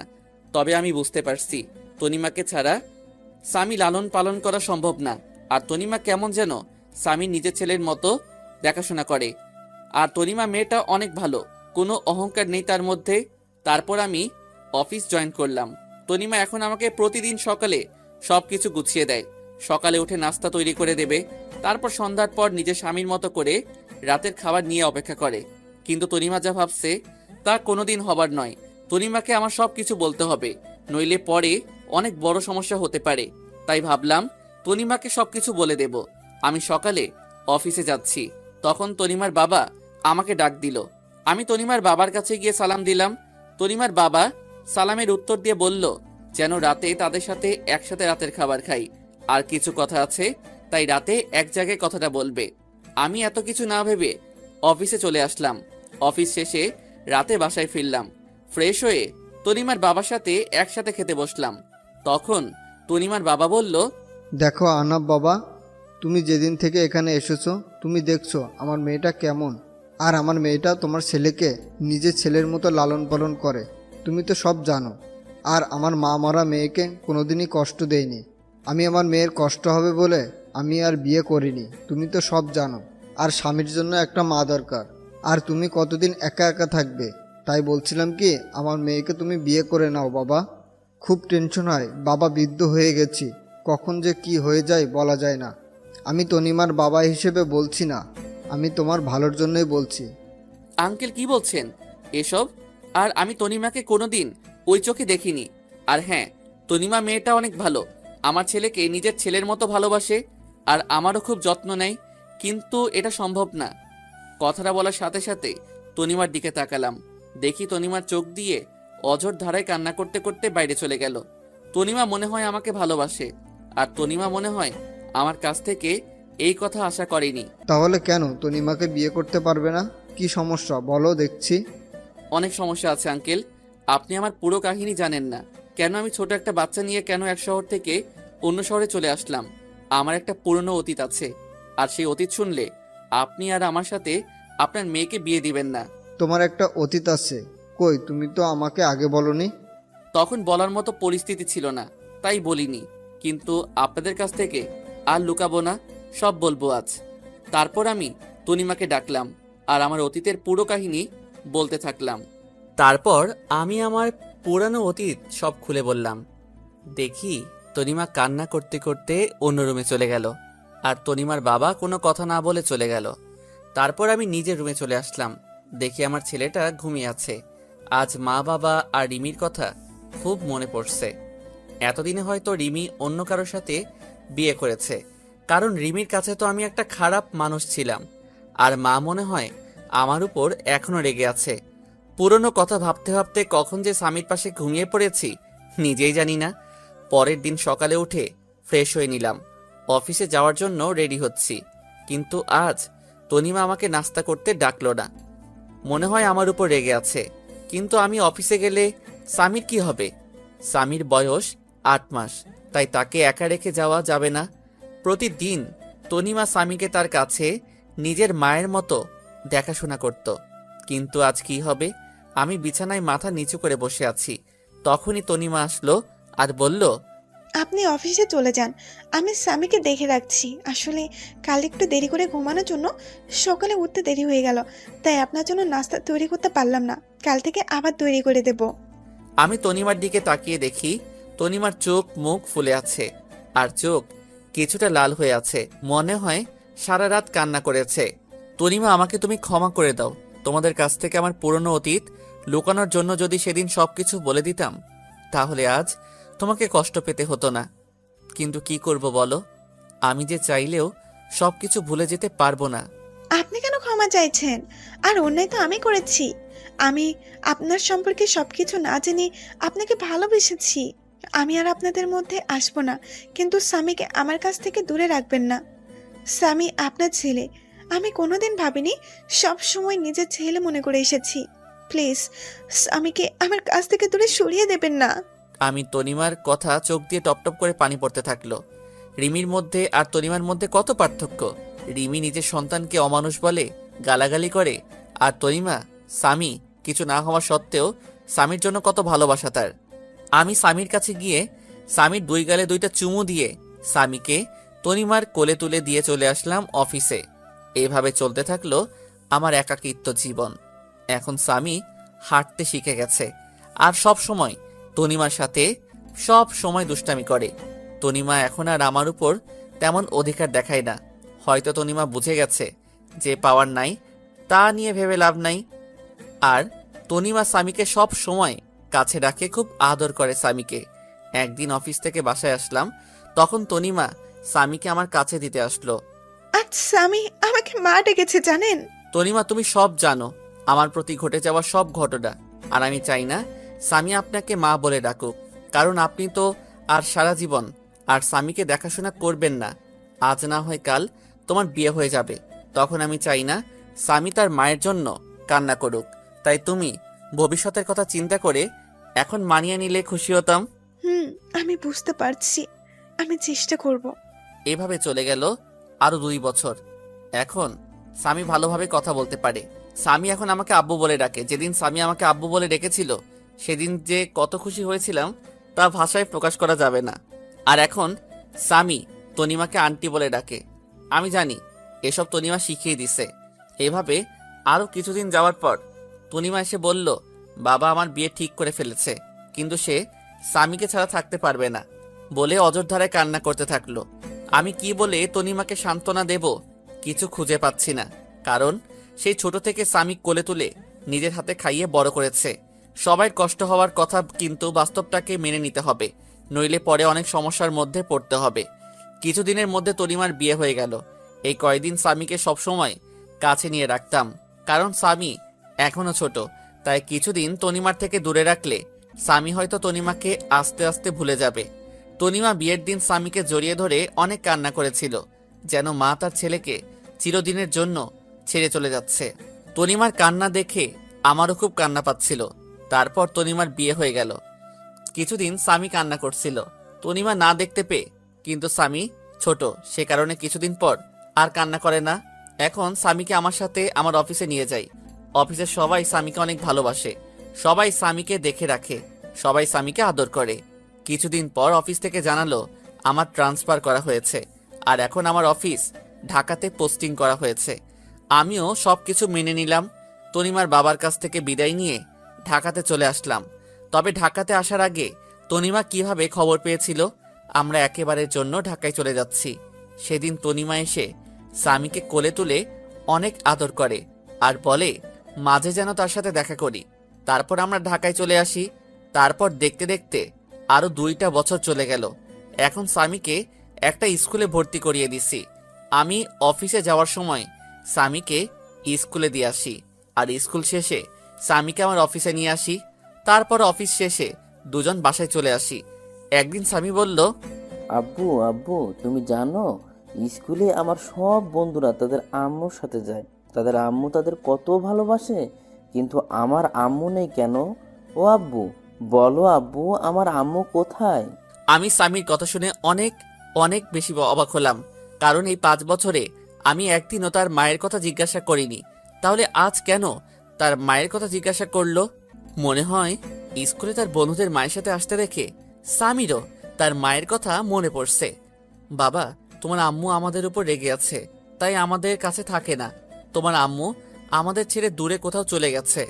আব্বু আমাদের উপর কি কারণে রাগ করেছে? আমি কি ছোটবেলায় খুব দুষ্টুমি করতাম আম্মুর সাথে? না বাবা, তোমার আম্মু আমার উপর রেগে চলে গেছে। তোমার আম্মু ভালো না। আমার পিচ্চি বাবুটার কষ্ট বোঝে না, তাই তোমার আম্মু ভালো না। আব্বু তুমি কি বলেছিলে যে আম্মু রাগ করে চলে গেছে? আমার একটা রাজকুমারের খুব দরকার ছিল, কিন্তু তোমার আম্মু আমাকে দিতে রাজি ছিল না, তাই তোমার আম্মু রাগ করে চলে গেছে। আব্বু তাহলে তোমার আব্বু আম্মু কোথায়? তারা কেন আমাদের সাথে থাকে না? আমার আম্মু আব্বু আমাকে খুব ভালোবাসতো। ঠিক আমি যেভাবে তোমাকে আদর করি, ঠিক সেভাবে আমাকেও আদর করত। তাহলে তোমার আম্মু আব্বু কোথায়? আমি তো আমার আব্বুর সাথে থাকি, তুমি কেন তোমার আব্বুর সাথে থাকো না? তোমার আম্মুর জন্য আমার আম্মু আব্বু আমার উপর রেগে চলে গেছে। তাহলে আমার আম্মুর কাছে কোনোদিন যাব না। কেন যাবে না? তুমি তোমার আম্মুর কাছে, তুমি তো এইমাত্র বললে আমি আম্মুর কাছে যাব। না যাব না, আম্মু খুব খারাপ, অনেক পচা। আমার আম্মুর জন্য তোমার আম্মু আব্বু তোমার উপর রাগ করে চলে গেছে। পরে যদি আম্মুর জন্য তুমি যদি আমার উপর রেগে আমাকে ছেড়ে চলে যাও? না বাবা, তোমাকে ছেড়ে আমি কোথাও যাব না। উম্মা। আব্বু আমি তোমার আম্মুর আব্বুর কাছে যাব। কেন? তুমি আমার আম্মু আব্বুর কাছে যাবে কেন?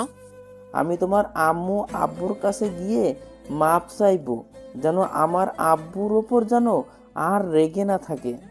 না বাবা, তারা তোমার কথা শুনবে না। আমার উপর আমার আম্মু অনেক রেগে আছে।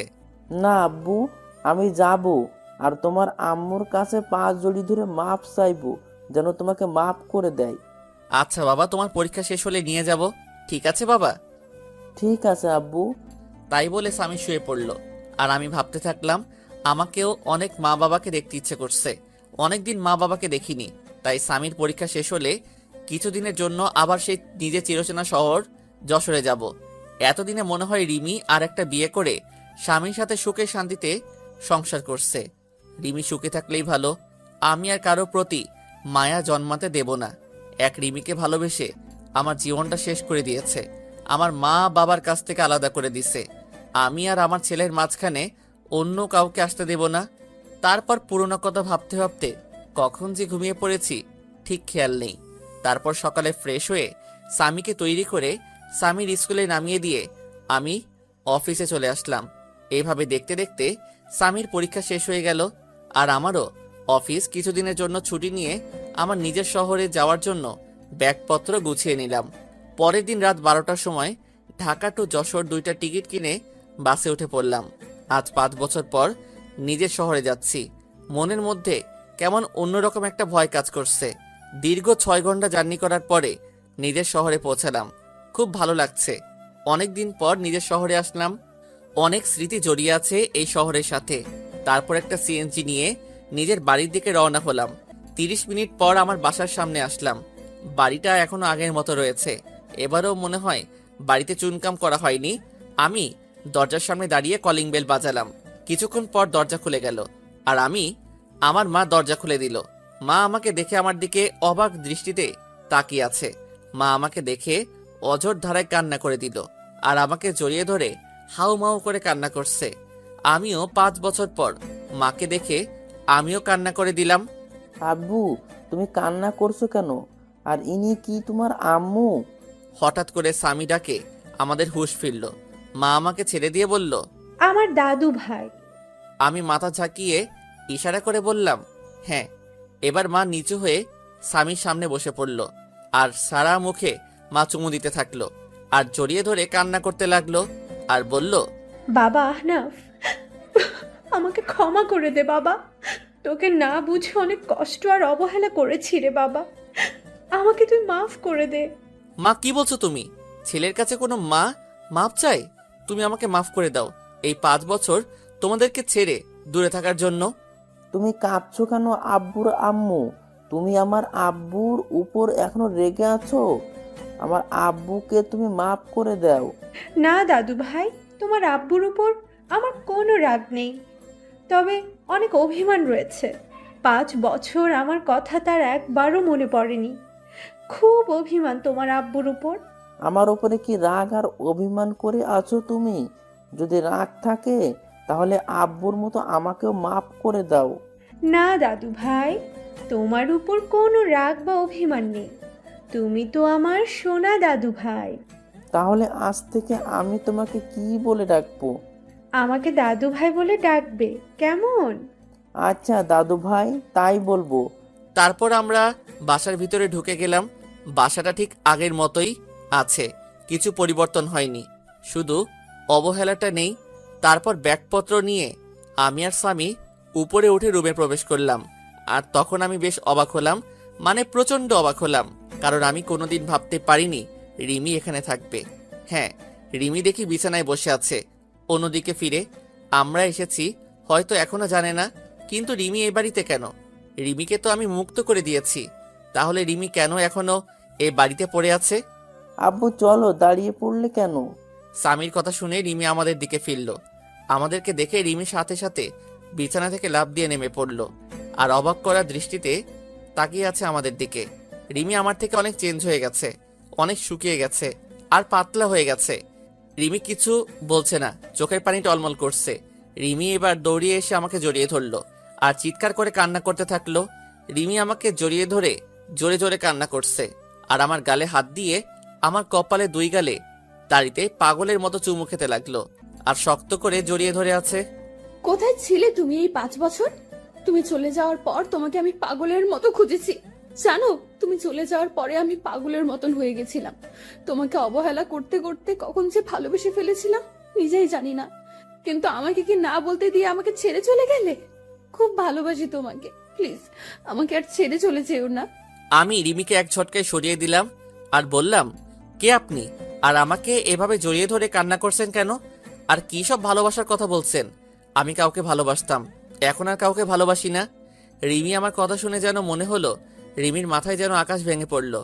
রিমি আমার দিকে করুণ দৃষ্টিতে তাকিয়ে আছে। প্লিজ আহনাফ, আমাকে মাফ করে দাও। আমি তোমাকে ছাড়া বাঁচতে পারবো না। আমাকে আর কষ্ট দিও না। তোমার দেওয়া কষ্ট আমি আর সহ্য করতে পারছি না। প্রতিদিন রাতে তোমার কথা ভেবে অনেক কষ্ট করতাম, অনেক কান্না করতাম। তুমি আসবে বলে প্রতিদিন তোমার পথের দিকে চেয়ে থাকতাম। তুমি আসবে আর আমাকে তোমার বুকে জড়িয়ে ধরে রাখবে।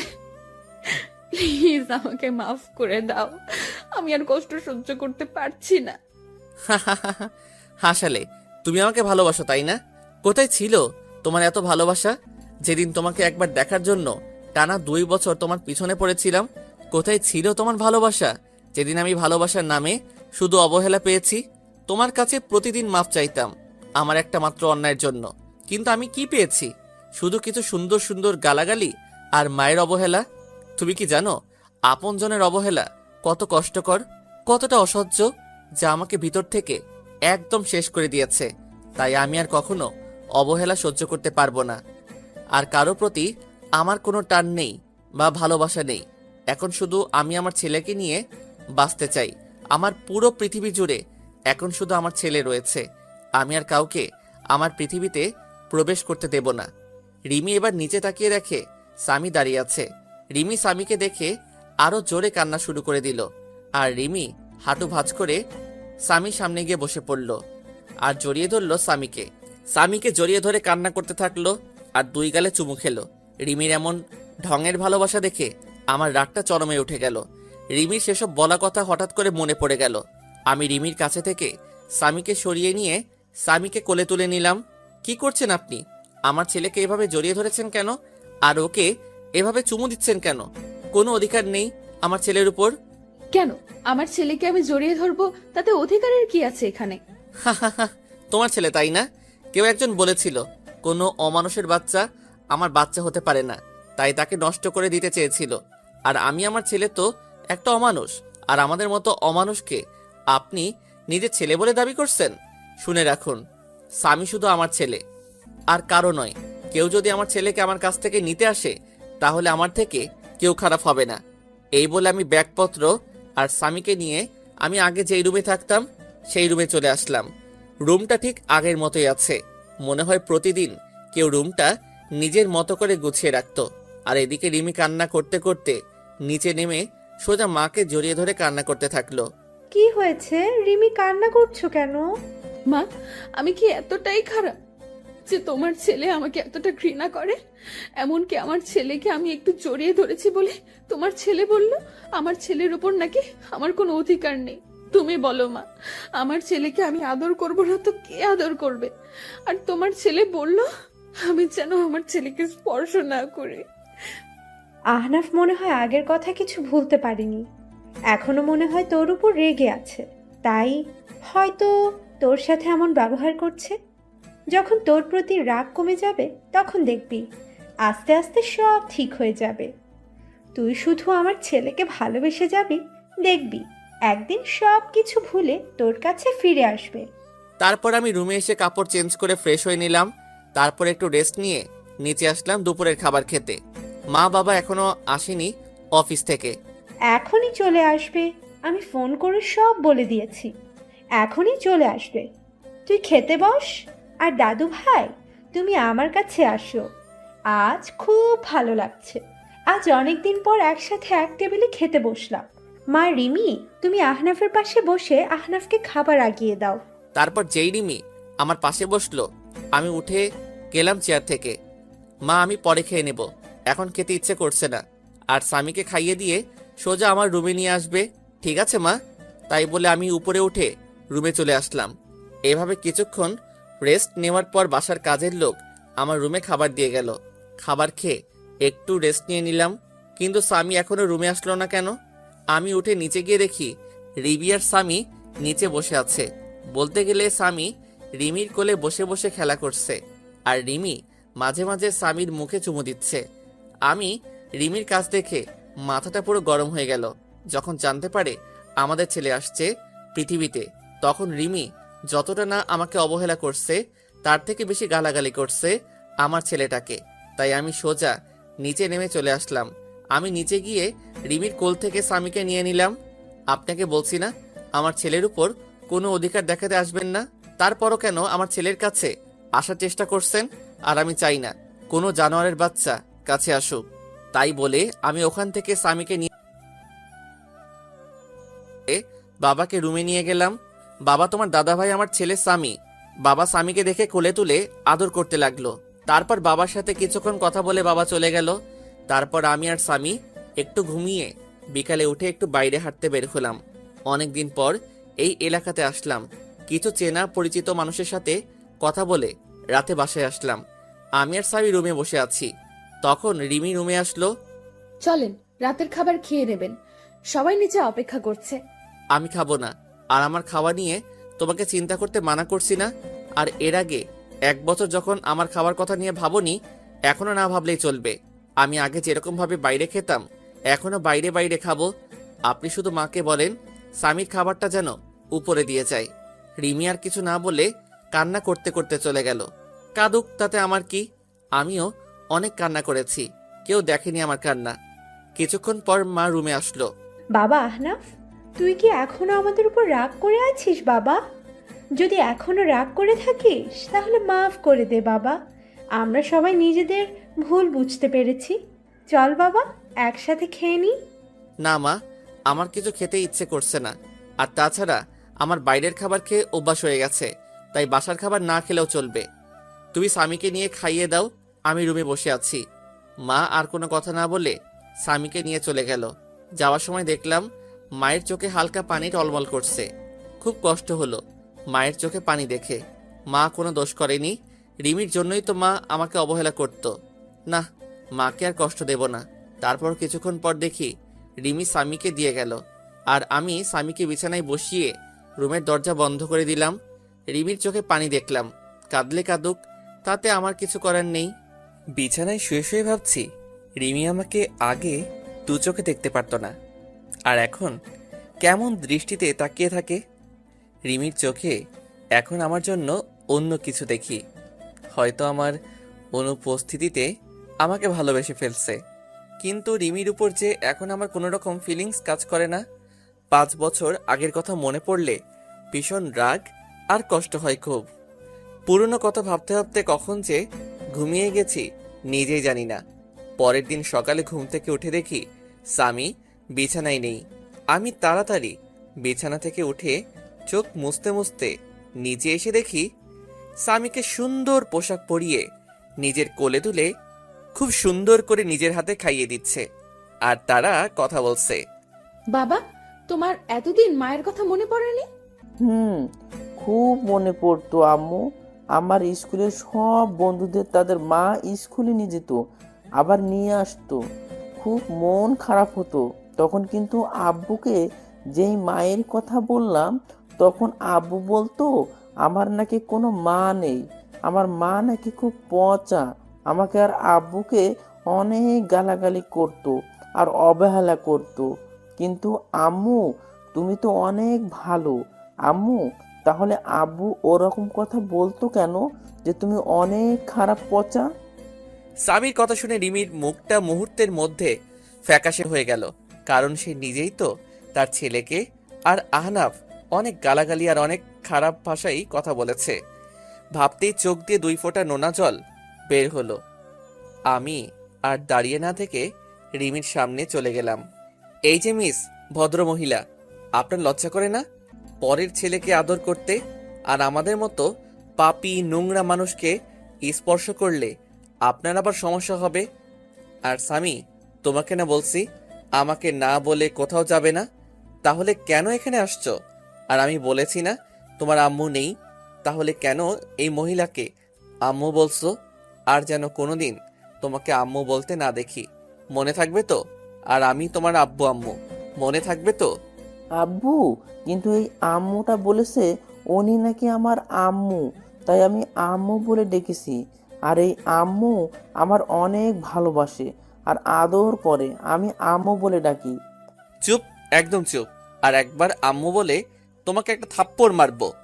স্বামী আমার ঝাড়ি শুনে ভয় পেয়ে গেল আর কান্না করতে লাগলো। প্লিজ স্বামীকে বকবেন না, ওর কোনো দোষ নেই। আমি ওকে জোর করে নিয়ে আসছি। আর ওকে কেন পাপী নোংরা বলছেন? ও তো একটা ছোট বাচ্চা। এই কথাটা আজ থেকে 5 বছর আগে আমার ছেলেকে বলেছিল। তখন সে একদম বাচ্চা ছিল, একদম নিষ্পাপ ছিল। এতটাই নিষ্পাপ ছিল যে তার তখনও জন্ম হয়নি। তখন থেকে সে অন্যায়ভাবে নিয়মিত অমানুষ পাপী জানোয়ার বলে স্বীকৃতি পেয়েছে। আমার কথা শুনে রিমি এবার মাথাটা নিচু করে জোরে জোরে কান্না করতে করতে ফ্লোরে বসে পড়ল আর কান্না করতে থাকলো। আমি স্বামীকে নিয়ে চলে আসলাম উপরে। স্বামী কান্না করতে করতে আমার কাঁধের উপর ঘুমিয়ে পড়েছে। আমি স্বামীকে বিছানায় রেখে ফ্রেশ হতে চলে গেলাম। ফ্রেশ হয়ে গুছিয়ে নিলাম, একটু বাবার অফিসে যাব। আজ অনেকদিন পর একটু অফিসে যাব, কিন্তু স্বামী ঘুমিয়ে পড়েছে। ওকে রেখে যাব নাকি সাথে নিয়ে যাব, এই নিয়ে চিন্তায় পড়ে গেলাম। তারপর স্বামীকে রেখে যাওয়ার সিদ্ধান্ত নিলাম। তারপর রুম থেকে বেরিয়ে মায়ের কাছে চলে গেলাম। মা, আমি একটু অফিস যাচ্ছি। স্বামী ঘুমিয়ে আছে, আমি জেগে গেলে তোমার কাছে রাখবে, আর যেন কেউ ওকে স্পর্শ করে না, তাহলে আমার থেকে খারাপ কেউ হবে না। বাবা আহনাফ, তুই এখনো পুরনো কথা ভুলতে পারিসনি। বাবা, আগের সব কথা ভুলে গিয়ে নতুন করে শুরু করা যায় না? মা, আমি চাইলেও কিছু ভুলতে পারবো না, যার জন্য আমার জীবন থেকে 5টা বছর কষ্ট আর অবহেলায় কেটেছে। 5 বছর আমার মা বাবার সাথে সম্পর্ক বিচ্ছিন্ন করছে একটা নিষ্পাপ শিশু। তার জন্য 5 বছর মায়ের আদর থেকে বঞ্চিত হয়েছে। কিভাবে সবকিছু ভুলে যাব বলো মা? আমি এখানে আসতে চাইতাম না, শুধু স্বামী তোমাদের দেখবে বলে আসছি এখানে। আর যদি তোমরা মনে করো আমি এসে তোমাদেরকে আবার বিরক্ত করছি, তাহলে একবার বলো, এখনই চলে যাব, আবার চিরদিনের জন্য। না বাবা, যাস না তুই। যেভাবে থাকিস আমরা আর কিছু বলবো না, কিন্তু আমাদের ছেড়ে আর যাস না। আর কত কষ্ট দিবি এই মাটাকে? আমি কোনো কথা না বলে চলে আসলাম ওখান থেকে। তারপর সোজা অফিসে চলে আসলাম। অফিসে সবার সাথে বেশ আড্ডা দিলাম, যারা নতুন স্টাফ তাদের সাথে পরিচয় হয়ে নিলাম। তারপর দুপুরে বসে আছি, লাঞ্চ করার সময় হয়ে গেছে। আমি নিজের ডেস্কে বসে আছি, তখন বাবা আসলো আর বলল, চল আহনাফ, লাঞ্চ করে আসি। কিন্তু আমি যেতে চাইলাম না, শুধু স্বামীর জন্য বাসায় আসলাম। বাবা কলিং বেল বাজালো, কিছুক্ষণ পর মা এসে দরজা খুলে দিল। আমি ভিতরে ঢুকে দেখি সামি আর রিমি দুজনে হেসে হেসে খেলা করছে আর দুষ্টামি করছে। রিমি আমাকে আসতে দেখে রিমি সামির থেকে দূরে সরে গেল, মনে হয় কিছুটা ভয় পাইছে। আমি আর কিছু বললাম না, কারণ এখানে বাবা রয়েছে। আমি চুপচাপ সামিকে নিয়ে উপরের রুমে চলে আসলাম। কিছুক্ষণ পর রিমি রুমে আসলো। আপনাকে নিচে ডাকছে দুপুরের খাবার খেতে। সবাই নিচে বসে আছে, অপেক্ষা করছে। আমি খাবো না, ক্ষুধা নাই, বাইরে থেকে খেয়ে নিব। আপনি চলে যান সামনে থেকে। কেন বাইরে খাবেন কেন? আপনার জন্য খাবার রান্না করা হয়েছে তো। এসব ঢং বাদ দেন, এতদিন কোথায় ছিল তোমার এসব ঢং? যত সব ঢং দেখলে বাঁচি না। আর একটা কথা, আপনাকে না বলা হয়েছে সামির থেকে দূরে থাকবেন? কারণ আমি কিছুদিনের জন্য এখানে এসেছি, আবার কিছুদিন পর কাউকে না বলে হঠাৎ করে হারিয়ে যাব। তাই স্বামীর সাথে বেশি কথা বলবেন না, পরে সমস্যা হবে। তখন বারবার আপনার কাছে যাইতে চাইবে, আর সেটা কোনোদিন সম্ভব না। আর বিকালে আমি উকিলের কাছে যাব, কারণ 5 বছর আগে যেই কাজ করতে চেয়েছিলাম সেটা এখন করব। মানে আপনাকে ডিভোর্স দিয়ে চিরদিনের জন্য মুক্ত করে দেব। রিমি এবার দৌড়িয়ে এসে আমার পা জড়িয়ে ধরল আর বলল, প্লিজ আনাফ, একবার আমাকে ক্ষমা করে দাও। আর কষ্ট দিও না, অনেক কষ্ট সহ্য করেছি, আর পারছি না। তুমি যদি চলে যাও তাহলে যাবার আগে আমাকে খুন করে যাবে, কারণ তোমাকে আর আমার ছেলেটাকে ছাড়া আমি বাঁচতে পারবো না।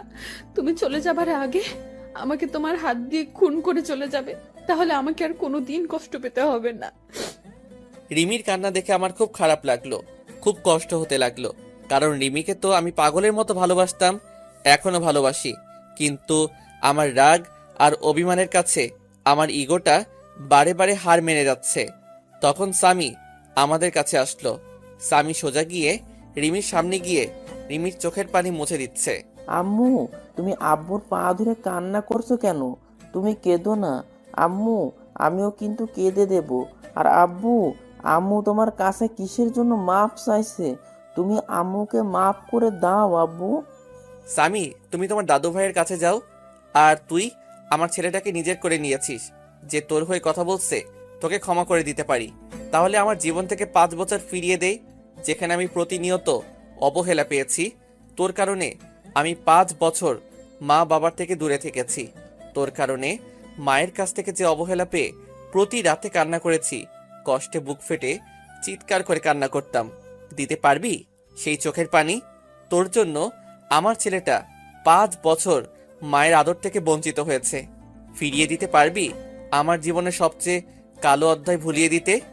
রিমি কোনো কথা না বলে ফ্লোরে বসে বসে কান্না করছে। আমি রুম থেকে চলে আসলাম বাইরে। তারপর স্বামীকে নিয়ে বাসা থেকে বের হয়ে গেলাম। ভীষণ রাগ হচ্ছে রিমির উপর। যখন আমাদের ছেলে গর্ভে ছিল তখন মনে ছিল না এসব কথা? যত সব আহ্লাদ খানি দেখলে বাঁচি না।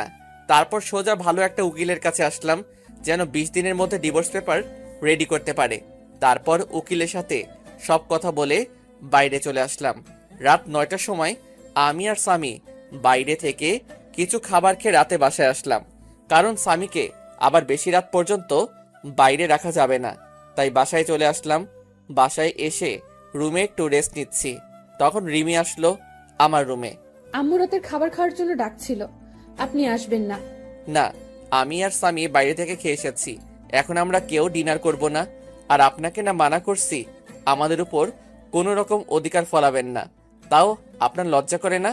কেন বারবার নীল লজ্জের মতো আমার রুমে আসেন? হ্যাঁ? রিমির চোখ দুইটা পানিতে টলমল করছে, এখনই মনে হয় পানি ছেড়ে দেবে। স্বামীকে কেন বাইরে খাবার খাওয়ালেন? ও তো এখনো ছোট, বাইরের খাবার খাইলে শরীর অসুস্থ করবে। কেউ একদিন আমাদের বলেছিল রাস্তায় কুকুর, আর রাস্তার কুকুররা বাইরের খাবার খাইলে কিছু হবে না।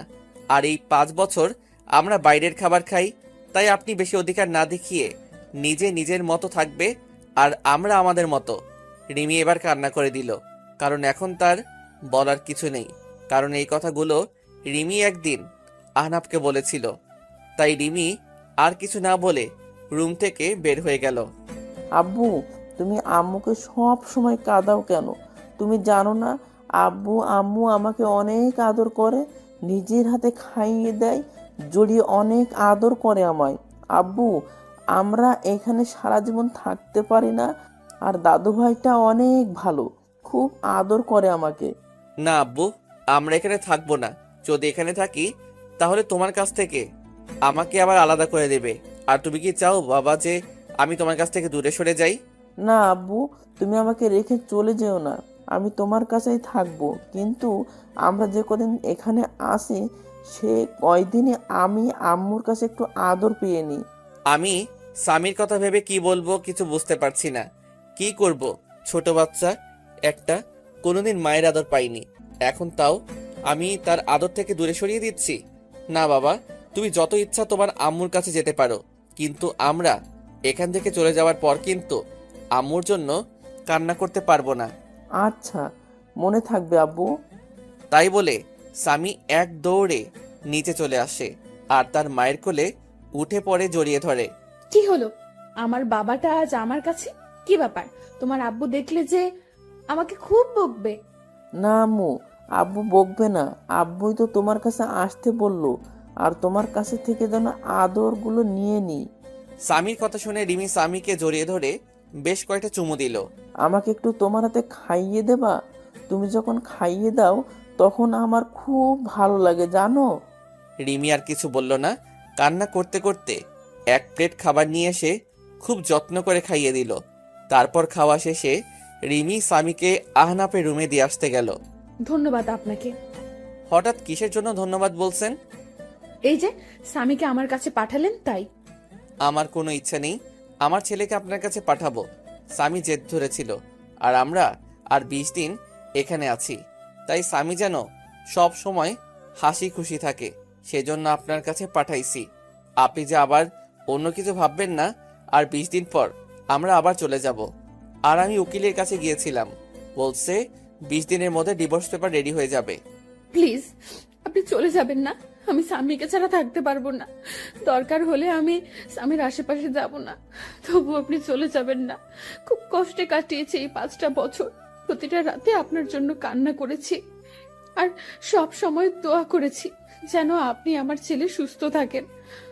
আমি আর কোনো প্রকার অধিকার দেখাবো না, তবু আমাকে ছেড়ে চলে যাবেন না। আমি আর কোনো কথা না বলে ছাদে চলে আসলাম। এসে রিমির বলা কথাগুলো ভাবছি আর সিগারেট টানছি। তারপর রুমে এসে দেখি স্বামী ঘুমিয়ে পড়েছে। রিমি স্বামী পাশে শুয়ে স্বামীর মাথায় হাত বুলিয়ে দিচ্ছে। আমি রুমে আসার পরই রিমি বিছানা থেকে দাঁড়িয়ে গেল। এখন যাও, অনেক রাত হয়ে গেছে, ঘুমিয়ে পড়ো। আমি কি আজ স্বামীর পাশে ঘুমাতে পারি? প্লিজ মানা করবেন না। আপনি তো আমাকে ছেড়ে চলে যাবেন, শুধু এই কয়টা দিন আমাকে থাকতে দিন স্বামীর পাশে। আর তারপরে হয়তো আর কোনোদিন থাকা হবে না। যেখানে নিজের ছেলেকে আদর করতে পারমিশন নিতে হয়, সে জীবন রেখে আর লাভ নেই। কি বলছেন? আমি তো একটা জানোয়ার, আর জানোয়ারের সাথে রাতে থাকতে পারবেন? যদি আপনার দুর্বলতার সুযোগ নেই, আর আপনিই তো একদিন বলেছিলেন আমাকে। প্লিজ, পুরোনো কথা বলবেন না। খুব কষ্ট হয় পুরোনো কথা মনে করলে, যা আমার মনটাকে তিলে তিলে শেষ করে দিয়েছে। আপনার কোনো সমস্যা না হলে থাকতে পারেন। রিমি স্বামীর পাশে শুয়ে পড়ল, আর আমি সোফায় শুতে যাব। তখন আপনি সোফায় শুতে যাচ্ছেন কেন? বিছানায় আসেন। বিছানায় ঘুমালে আবার আমাদের মতো অমানুষ নিজেকে কন্ট্রোল করতে পারবো না। তার থেকে আপনি বিছানায় ঘুমান, আমি সোফায় ঘুমাই। রিমি কিছু না বলে বিছানায় ঘুমিয়ে পড়ল। রিমির খুব কষ্ট হচ্ছে। এতদিন আহনাফের জন্য অপেক্ষা করলো, যে আহনাফকে ভালোবেসে আবার সুখে শান্তিতে সংসার করবে। কিন্তু আহনাফ তার রাগ আর অভিমানের কাছে হার মেনে গেল। এদিকে আহনাফ ভাবছে রিমি এখন আর আগের মতো নেই। রিমি অনেক চেঞ্জ হয়ে গেছে, সব সময় আমার পাশে থাকতে চাই, কিন্তু আমি আসতে দেই না। রিমি মনে হয় আমাকে ভালোবাসে, অনেক ভালোবাসে হয়তো। পরের দিন আমার একটু তাড়াতাড়ি ঘুমটা ভেঙে গেল। আমি বিছানার দিকে তাকিয়ে দেখি স্বামী রিমিকে জড়িয়ে ধরে ঘুমিয়ে আছে। রিমির চোখ দুটো ফুলে আছে, মনে হয় সারা রাত কান্না করেছে। চুলগুলো এলোমেলোভাবে রিমির মুখের উপর আছে। খুব মায়াবী লাগছে রিমিকে। আর স্বামী যেন মনে হয় সব থেকে বেশি খুশি, কারণ স্বামী তার মায়ের বুকে পরম যত্নে ঘুমিয়ে আছে। খুব ভালো লাগছে দেখে মা ছেলের ঘুমন্ত চেহারা। আমি বাথরুমে ঢুকলাম ফ্রেশ হয়ে এসে দেখি স্বামী আর রিমি দুজনে দুষ্টামি করছে। আমাকে দেখে রিমি চুপ হয়ে গেল।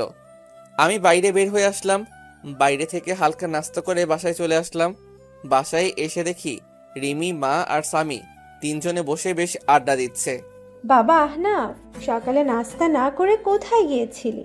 বাইরে গিয়েছিলাম নাস্তা করতে, তাই দেরি হয়ে গেল। বাইরে কেন নাস্তা করবি? আমি তো তোর জন্য নাস্তা তৈরি করেছি। এই বাড়িতে আমার জন্য আবার নাস্তা তৈরি হলো কবে থেকে? এমন করে কেন বলছিস বাবা? মানুষ মাত্রই তো ভুল করে, তাই বলে তুই আমাদের ক্ষমা করে দিবি না? আমি সবাইকে ক্ষমা করে দিয়েছি, আর বাইরের খাবার খেয়ে অভ্যাস হয়ে গেছে, তাই বাসার খাবার ভালো লাগে না। আমি এই বলে রুমে চলে আসলাম। এইভাবে কেটে গেল 20 দিন।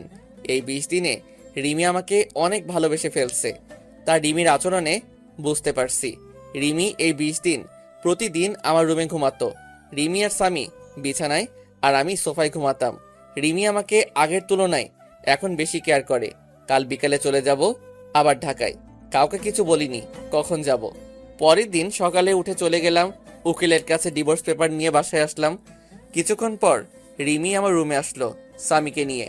এই যে এটা ধরুন আপনার চিরমুক্তির ডিভোর্স পেপার, আর আমি বিকেলে রওনা দেব। আমার কথা শুনে রিমির হাস্যোজ্জ্বল চেহারাটা নিমিষেই মলিন হয়ে গেল, আর দৌড়িয়ে এসে আমাকে জড়িয়ে ধরলো। প্লিজ, আপনি এমন কাজ করবেন না, এত বড় অন্যায় করবেন না। আমি আপনাকে ভালোবাসি, পাগলের মতো ভালোবাসি। প্লিজ আমাকে ছেড়ে চলে যাবেন না। দরকার হলে আমাকে নিয়ে চলেন, অন্তত স্বামীর জন্য আমাকে সাথে করে নিয়ে চলেন। না, তা কোনোদিন সম্ভব না, কারণ আমার মনে যে ভালোবাসা ছিল তা অবহেলায় পরিপূর্ণ হয়ে গেছে। এখন আর চাইলেও সে অবহেলাকে মুছে ফেলা যাবে না। আমি আপনার পায়ে ধরি, আমাকে রেখে যাবেন না। খুব ভালোবাসি আপনাকে, স্বামীকে। স্বামীকে আমার কাছ থেকে দূরে সরিয়ে দেবেন না। আর আপনি যদি আমাকে ছেড়ে চলে যান, তাহলে আপনি যদি কোনোদিন ফিরে আসেন, তাহলে সেদিন শুনবেন রিমি বলে এই পৃথিবীতে আর কোনো হতভাগা মা থাকে না। চিরদিনের জন্য চলে যাব না ফেরার দেশে, তখন আর কাউকে বিরক্ত করব না। রিমির এমন কান্না দেখে আমার বুকের ভিতর ভীষণ ব্যথা অনুভব করলাম। রিমি পাগলের মতো আমার পা ধরে কান্না করতে লাগলো। আমি রিমির থেকে ছাড়িয়ে ছাদে চলে আসলাম আর ভাবতে থাকলাম এখন আমি কি করব। একদিকে রিমির ভালোবাসা, অন্যদিকে মা বাবা আর স্বামীকে তার মায়ের থেকে বঞ্চিত করা। কি করব কিছুই ভেবে পাচ্ছি না। আর যদি রিমি সত্যি সত্যি কিছু করে ফেলে, তখন স্বামীকে কি উত্তর দেব? সারা জীবন স্বামীর কাছে অপরাধী হয়ে থাকবো। আমি আর কিছু ভাবতে পারছি না। ব্যাগপত্র গুছিয়ে বাস স্ট্যান্ডে চলে আসলাম।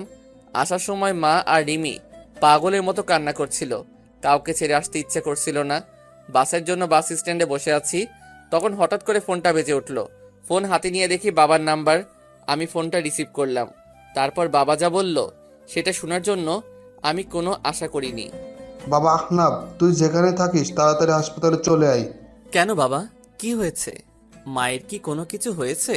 না, তুই চলে যাওয়ার রিমি পাগলের মতো চিৎকার করে কান্না করছিল।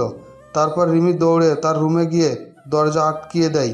রিমি আত্মহত্যার চেষ্টা করছিল। তুই তাড়াতাড়ি হাসপাতালে চলে আয়। তাই বলে বাবা ফোন কেটে দিল। আমি বাবার কথা শুনে বাস স্ট্যান্ডে একটা বেঞ্চে বসে পড়লাম। রিমি সেদিন বলেছিল যে আমি যদি চলে যাই তাহলে সে এই পৃথিবী থেকে চিরদিনের জন্য চলে যাবে, কিন্তু আমি রিমির কথা বেশি একটা গুরুত্ব দেইনি। রিমির কথা ভাবতে ভাবতে চোখ দিয়ে কয়েক ফোঁটা পানি বের হলো। আমি তাড়াতাড়ি ব্যাগ নিয়ে আমি আর স্বামী সোজা হাসপাতালে চলে আসলাম। হাসপাতালে এসে দেখি মা আর বাবা বসে আছে। আমি যাওয়া মাত্রই মা আমাকে একটা ঠাস করে চড় মারল। তোর জন্য মেয়েটা আর কত কষ্ট পাবে, তুই এত পাষাণ কিভাবে হলি? এখন তোকে আমার ছেলে বলতেও ঘৃণা করছে। একজন মায়ের কাছ থেকে তুই তার বাচ্চা নিয়ে দূরে চলে গেছিস। তুই জানিস এটা কোনো মা সহ্য করতে পারবে না। মেয়েটা প্রতি রাতে তোর জন্য কত কান্না করেছে জানিস?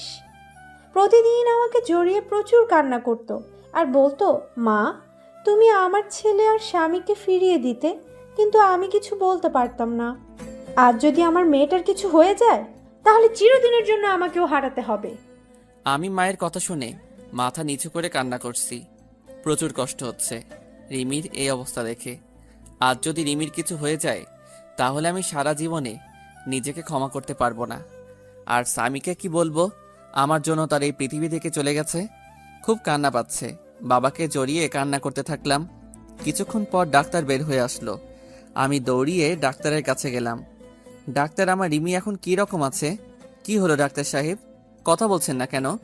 কি হয়েছে আমার রিমির? দেখুন, আমরা আমাদের বেস্ট চেষ্টা করছি, কিন্তু জ্ঞান না ফেরা পর্যন্ত কিছু বলতে পারছি না। আমি কি একটু দেখা করতে পারি রিমির সাথে? না, এখন দেখা করা সম্ভব না। জ্ঞান ফিরলে কেবিনে দেওয়া হবে, হলেই তখন দেখা করতে পারবে। আমি স্বামীকে জড়িয়ে ধরে কান্না করে দিলাম। আমি যদি রিমিকে মেনে নিতাম তাহলে আজ এই দিনটা দেখতে হতো না। আজ আমি আমার অভিমান আর ইগোর জন্য রিমিকে চিরতরে হারিয়ে ফেলবো। না, এ হতে পারে না। রিমি আমাকে ছেড়ে চলে যেতে পারে না। আমি আস্তে আস্তে মায়ের কাছে গেলাম। মায়ের সামনে হাঁটু গেড়ে বসে পড়লাম। মা, আমাকে তুমি ক্ষমা করে দাও। আজ আমার জন্য রিমির এই অবস্থা। খুব কষ্ট হচ্ছে মা। মা, তুমি রিমিকে বলো তোমার স্বামী তোমার কাছে চলে এসেছে। তুমি রিমিকে উঠতে বলো মা। মা আমার মাথায় হাত বুলিয়ে দিয়ে বলল, কিচ্ছু হবে না তোর। রিমির দেখিস সব ঠিক হয়ে যাবে। এভাবে কান্না করিস না, শক্ত হ বাবা। 17 ঘন্টা পর রিমির জ্ঞান ফিরল আর রিমিকে পাশের একটা কেবিনে শিফট করলো। তারপর ডাক্তার সাহেব আমাদের একজন একজন করে দেখা করতে গেল। প্রথমে মা দেখা করতে গেল। কিছুক্ষণ পর মা বের হয়ে আসলো। তারপর আমি আর স্বামী গেলাম রিমির কাছে। রিমি আমাকে দেখে মুখ অন্যদিকে ঘুরিয়ে নিল। আমি গিয়ে রিমির একটা হাত আমার হাতের মুঠোয় মধ্যে করে শক্ত করে ধরলাম। তুমি চিরদিনের জন্য চলে যেতে চাইছিলা, তাই না? তুমি চলে গেলে তোমার ছেলের মা হবে কে? তোমার ছেলেকে আদর করবে কে? তুমি চলে গেলে স্বামী মা বলে কাকে ডাকবে? তুমি চলে গেলে এ অমানুষকে মানুষ করবে কে? আমাদের কথা একবারও ভাবলে না তুমি? তুমি চলে গেলে আমার মা বাবাকে দেখে রাখবে কে? একবারও আমাদের কথা ভাবলে না তুমি? আমি চলে গেলে কারোর কি এসে যায়? ছেলে থাকতে ছেলেকে ঠিক মতো কাছে টানতে পারি না। স্বামী থাকতে আমি একজন স্বামী হারা, তাই আমি আর বাঁচতে চাই না। তুমি জানো, তুমি যেদিন আমার দুধের বাচ্চাকে নিয়ে চলে গিয়েছিলে সেদিন আমি মরে যেতে ইচ্ছে করেছিল। আমি আমার নিজের গর্ভের ছেলেকে গালাগালি করছি, প্রতিটা রাতে কান্না করছি যে আমি একজন মা হয়ে কিভাবে আমার সন্তানকে অবহেলা করেছি। তাই আমি আর বেঁচে থাকতে চাই না, যেখানে সব থাকতেও আমি একজন হতভাগী। এই যে তোমার স্বামী আর তোমার ছেলে তোমার কাছে ফিরে এসেছে, আর কোনোদিন তোমাকে ছেড়ে যাব না, আর তোমার কাছ থেকে তোমার ছেলেকে আলাদা করব না। এখন থেকে এই দুটো অমানুষকে মানুষ করার দায়িত্ব তোমাকে দিলাম। কি পারবে না মানুষ করতে? আই, একদম আমার স্বামী আর ছেলেকে অমানুষ বলবে না। আর একবার যদি ওই কথা বলো তাহলে দেখিও আমি তোমাকে মার্ডার করে দেব। ওকে মহারানী, আর বলবো না। কিন্তু একটা বিষয়ে আমাকে খুব ভাবাচ্ছে। কি বিষয়ে ভাবছো? তুমি দেখি আমার স্বামীটাকে নিয়ে এত চিন্তা করছে। বিষয়টা হলো, তুমি কি খেয়ে আত্মহত্যা করতে গেছিলে যে বেঁচে গেলে? শুনলাম নাকি ফিনাইল খেয়েছিলে। ফিনাইল খাইলে কেউ মরে নাকি? বাথরুমের হারপিক খাইলে মনে হয় এত সময় সোজা উপরে উঠে যেতে। আচ্ছা, সমস্যা নেই। এবার থেকে আত্মহত্যা করতে চাইলে আমাকে বলবে, আমি হারপিক নিয়ে আসবো। কুত্তা, তুই আমাকে নিয়ে মজা করছিস? আজ দাঁড়া, তোকে আমি মেরে ফেলবো। তাই বলে রিমি আমাকে মারতে লাগলো। তারপর রিমিকে আমি জড়িয়ে ধরলাম আর রিমিও আমাকে শক্ত করে জড়িয়ে আমার বুকে মাথা রাখলো। মনে হচ্ছে রিমি তার সবচেয়ে নিরাপদ জায়গা পেয়ে গেছে। আমি রিমির মাথা উঠিয়ে রিমির কপালে একটা চুমু খেলাম। তারপর রিমি আবার আমাকে জড়িয়ে ধরলো। আব্বু, তুমি আমাকে জড়িয়ে না ধরে আম্মুকে জড়িয়ে আসো কেন? আমাকে জড়িয়ে ধরো, নাইলে আমি দাদু ভাইকে সব বলে দেবো কিন্তু। তারপর রিমি আমাকে ছেড়ে দিয়ে স্বামীকে কোলে তুলে নিয়ে পাগলের মতো দুই গালে, কপালে, নাকে ইচ্ছে মতো চুমু খেতে লাগলো। আমি মা ছেলের ভালোবাসা দেখছি। তারপর রিমি আমার দিকে হাত বাড়িয়ে দিল। তারপর রিমি এক পাশে স্বামীকে জড়িয়ে ধরলো আর আমাকে অন্য পাশে জড়িয়ে ধরে রিমি কান্না করে দিল। রিমি আমাকে তার বুক থেকে এক ঝাটকায় সরিয়ে দিল। আপনি কে আর আমাকে জড়িয়ে ধরে আছেন কেন? বলেন, কে আপনি যে আমার ছেলেকে জড়িয়ে ধরে আছেন কেন? কি বলছো এসব? ফান করো না তো। আজ প্রথম আমি আমার বউকে জড়িয়ে ধরলাম, আর তুমি আমাকে সরিয়ে দিলে কেন? জড়িয়ে ধরতে পারি, তবে একটা শর্ত আছে। শর্তটা মানতে পারলে তোমাকে অনেকগুলো পাপ্পি দেব। নিজের বউকে জড়িয়ে ধরতে আবার শর্ত লাগে নাকি? আমাকে জড়িয়ে ধরতে হলে একটা শর্ত মানতে হবে। বলেন মহারানী, কি শর্ত আপনার? আমাকে এখন এখানে প্রপোজ করতে হবে, আর তা না হলে আমাকে আর জড়িয়ে ধরতে পারবে না। যদি প্রপোজ করি তাহলে তুমি আমাকে মারবে না তো, আর গালাগালি দিতে পারবে না? রিমি আমার কথা শুনে হাসি মাখা মুখটা নিমিষেই কালো হয়ে গেল। কারণ আগে যখন রিমিকে প্রপোজ করতাম তখন রিমি আমাকে গালাগালি করত। আমি আর কথা না বাড়িয়ে রিমির সামনে হাঁটু গেড়ে বসে পড়লাম। কিন্তু এখন ফুল কোথায় পাবো? তখন মনে পড়ে গেল স্বামীর কথা। স্বামীকে 2 হাত দিয়ে উঁচু করে রিমির সামনে ধরলাম। হবে কি তুমি আমার দিনের সূর্য, যা আমার জীবনকে আলোকিত করবে? হবে কি তুমি আমার ওই পূর্ণিমার চাঁদ, যে আলোকিত করবে আমার রাত? হবে কি আমার না দেখা স্বপ্ন, যা প্রতি রাতে তোমাকে নিয়ে দেখতে চাই? হবে কি আমার ছেলে সামির আম্মু? এই প্রথম কোনো ছেলে দিয়ে প্রপোজ করা দেখলাম। আমি তোমার ছেলের আম্মু হব। তাই বলে স্বামীকে কোলে তুলে নিল রিমি। এখন কি আমার বউটাকে একটু জড়িয়ে ধরতে পারি? না, এখন হবে না।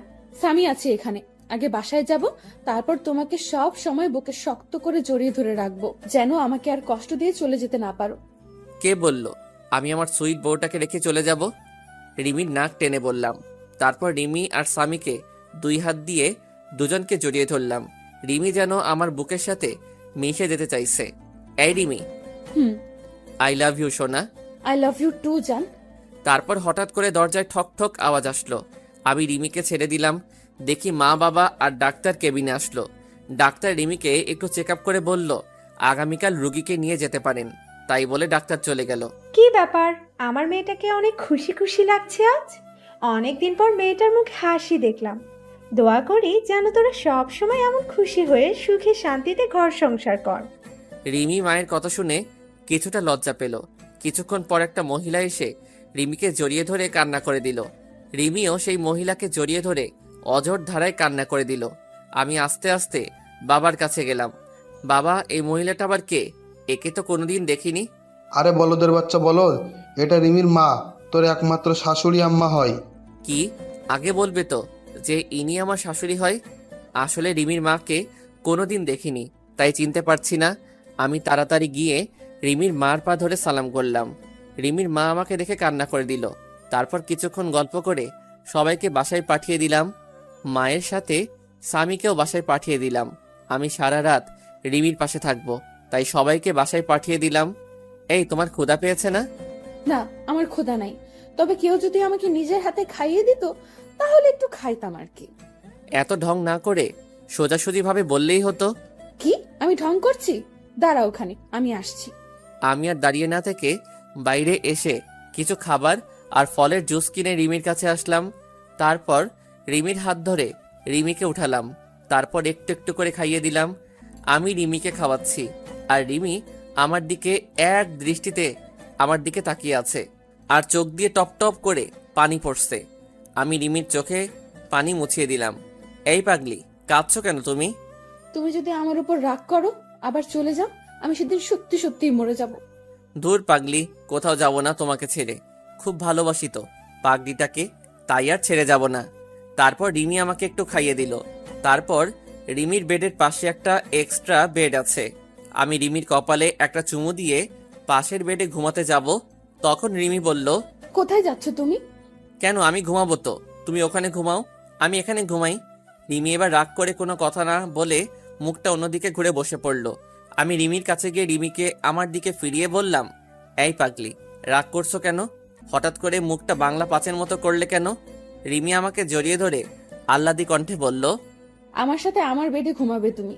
খুব জড়িয়ে ধরে ঘুমাতে ইচ্ছে করছে, তোমার বুকে একটু মাথা রেখে ঘুমাতে দেবা?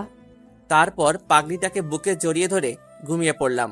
পাগলিটা আমার জড়িয়ে ধরে মনে হলো রিমি আজ পৃথিবীর সবচেয়ে খুশি। তার পরের দিন সকালে ঘুম থেকে উঠে দেখি রিমি রাতের মতো জড়িয়ে ধরে ঘুমিয়ে আছে, কিন্তু রাতের থেকে এখন বেশি শক্ত করে জড়িয়ে শুয়ে। তারপর রিমির কপালে একটা চুমুকে যেই উঠতে যাব, তখন রিমি উঠতে দিল না। তুমি কখন জাগলে? আমি তো দেখলাম তুমি ঘুমিয়েছিলে। আমি অনেক আগে উঠেছি, কিন্তু ডাকিনি, কারণ আজ সারা দিন তোমার বুকে শুয়ে থাকবো। তারপর বাসা থেকে সবাই নিতে আসলো আমাদের। তারপর আমরা সবাই বাসার উদ্দেশ্যে রওনা দিলাম। স্বামী তার মায়ের কোলে শুয়ে আছে, আর রিমি স্বামীর মাথায় হাত বুলিয়ে দিচ্ছে। তারপর বাসায় এসে গোসল করে যেই বের হব, তখন রিমি আবার আমার সামনে এসে জড়িয়ে ধরল। কি ব্যাপার, আমার পাগলি বউটা আজ মনটা হচ্ছে খুব ভালো। তুমি সব সময় পাশে থাকলে আমি সব সময় খুশি থাকবো। তারপর দুপুরে খাবার খাওয়ার সময় আমি রুমে বসে আছি, তখন রিমি রুমে আসলো। আমি বিছানায় শুয়েছিলাম, রিমি আমার মাথার কাছে আমার মাথায় হাত বুলিয়ে দিচ্ছে। একটা কথা বলবো, রাখবে কথাটা? আমি রিমির হাত জড়িয়ে ধরে বললাম, বলো। এতে আবার অনুমতি নেওয়ার কি আছে? না, তুমি আগে বলো যে আমার কথাটা রাখবে।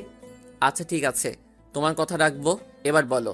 চলো নিচে চলো, আজ সবাই একসাথে বসে লাঞ্চ করব। আমি রিমির কথা শুনে ফিক করে হেসে দিলাম। এইটুকু কথা বলবে তাও আবার ভয় পাচ্ছে। আচ্ছা তোমার কথা রাখতে তবে একটা শর্ত আছে, তুমি যদি শর্তটা মানতে পারো তাহলে সবাই একসাথে লাঞ্চ করব। তোমার আবার কি শর্ত? বলো, কি শর্ত তোমার? এখন আমাকে গুনে গুনে 20টা পাপ্পি দিতে হবে, তারপর আমি লাঞ্চ করব। আর যদি না দাও তাহলে আমাকে আবার কষ্ট করে বাইরে লাঞ্চ করতে যেতে হবে। আমার কথা শুনে রিমি লজ্জায় মাথা নিচু করে ফেললো। যা দুষ্টু, ওটা আমি দিতে পারবো না, কেউ দেখে ফেলবে। না, কেউ দেখবে না। আর যদি না দাও তাহলে যাই বাইরে থেকে লাঞ্চ করে আসি। তাই বলে আমি যেই উঠতে যাব তখনই রিমি আমাকে বিছানায় ধাক্কা দিয়ে ফেলে দিল, আর আবার আমার বুকের উপর শুয়ে 4 ঠোঁট এক জায়গায় করে দিল। এভাবে কতক্ষণ ছিলাম জানি না, তবে আমার বেশ ভালো লাগছে। তাই আমি রিমির 2 গালে হাত দিয়ে আমার কাছে টেনে নিলাম। রিমি আমাকে ছেড়ে দিয়ে যেই চলে যাবে তখনই আমি আবার রিমির হাত ধরে আবার আমার বুকের উপর নিয়ে আসলাম। রিমি এবার আমার গলা জড়িয়ে ধরে আমার বুকের উপর শুয়ে পড়ল। এই, আমরা হানিমুন করতে যাব না? ঢং দেখলে বাঁচি না। বুড়ো বয়সে হানিমুন তোমার? দাঁড়াও, বের করছি, দাঁড়াও। এই বলে রিমি আমাকে মারতে থাকলো। কি, আমি বুড়ো? তাহলে তুমি আমার সুইট বুড়ি বউ। আচ্ছা ঠিক আছে, এই বুড়োর সাথে তোমার থাকতে হবে না, আমি আবার চলে যাব। আগে আমি আর স্বামী যেখানে থাকতাম। রিমি আমার কথা শুনে আমাকে এবার শক্ত করে জড়িয়ে ধরে কান্না করে দিল। না, তুমি কোথাও যাবে না, তোমাকে আমি কোথাও যেতে দেব না। তুমি চলে গেলে এবার আমি সত্যি সত্যি মরে যাব। চুপ পাগলি, মরার কথা আর একবার যেন মুখে না শুনি। তুমি কি ভাবছো এই 5টা বছর তোমার কাছ থেকে দূরে সরে খুব খুশি ছিলাম, তাই না? তোমার কথা প্রচুর মনে পড়তো, খুব কষ্ট হতো তোমার মা বাবার কথা মনে পড়লে। তাহলে তুমি এই মাত্র বললে আমাকে ছেড়ে চলে যাবে? না, তোমাদেরকে ছেড়ে আমি কোথাও যাব না। চলো নিচে চলো, সবাই অপেক্ষা করছে আমাদের জন্য। তারপর নিচে এসে সবাই একসাথে খেতে বসলাম। রিমি স্বামীকে খাওয়াই দিচ্ছে। কতদিন পর বাড়ির রান্না করা খাবার খাইলাম। খাওয়া শেষে উঠতে যাব তখন বাবা বলল, আহনাব, তুমি কি ঢাকায় চলে যাবে নাকি এখানে নিজেদের ব্যবসা দেখাশোনা করবে? না বাবা, আমি আর ঢাকায় যাব না, এখানে নিজেদের ব্যবসা দেখব। তবে কিছুদিন পর থেকে অফিস যাব, আমাকে এক জায়গায় যেতে হবে, আর সাথে রিমি আর স্বামীকে নিয়ে যাব, আর আগামীকালই রওনা দেব। ঠিক আছে, আর সাবধানে যাস। তাই বলে রুমে চলে আসলাম। তারপর রিমি আসলো রুমে। এই, আমাদের নিয়ে তুমি কোথায় যাবে বললে না কিন্তু। কেন, সেই সময় বললাম তো হানিমুনে যাব, আর খুব গুরুত্বপূর্ণ একটা কাজ আছে ওখানে। কি এমন গুরুত্বপূর্ণ কাজ যে আমাকে বলা যাবে না? সময় হলে সবই জানতে পারবে। তারপর দিলাম একটা ঘুম। ঘুম থেকে উঠে রিমিকে বললাম গুছিয়ে নিতে, আজ আমরা ঘুরতে যাব। রিমি এতগুলো খুশি হলো। আচ্ছা, আমি কোন শাড়িটা পরবো? তুমি একটা কালো রঙের শাড়ি পরবে, আর স্বামীকে একটা কালো রঙের পাঞ্জাবি পরিয়ে দেবা, আর আমিও একটা কালো রঙের পাঞ্জাবি পরবো। সবাই একসাথে ম্যাচিং করে ড্রেস পরে বাইরে বের হব। তখন মা সামনে আসলো। বাহ, খুব সুন্দর লাগছে তোমাদেরকে, আমারই নজর লাগছে। তারপর আমরা বাইরে বের হয়ে একসাথে হাঁটতে থাকলাম। স্বামী মাঝখানে হাঁটছে, আর আমি আর রিমি দুপাশে স্বামীর হাত ধরে হাঁটছি। রাস্তার সবাই যেন কিরকম ভাবে আমাদের দিকে বারবার তাকিয়ে আছে। এভাবে কিছু দূর যাওয়ার পর আমার কিছু পুরনো বন্ধুদের সাথে দেখা হলো। তাদের কাছে গিয়ে দাঁড়ালাম। সব শালারা আমাদের দিকে তাকিয়ে আছে। ওই শালা, ওইভাবে কি দেখিস? তারপর তাদের থেকে বিদায় নিয়ে একটা ফুচকা হাউসে ঢুকে 2 প্লেট ফুচকা অর্ডার করলাম, আর স্বামীর জন্য জুস নিলাম। তারপর হাঁটতে হাঁটতে বাসায় চলে আসলাম। রাতে একসাথে খাবার খেয়ে রুমে চলে আসলাম।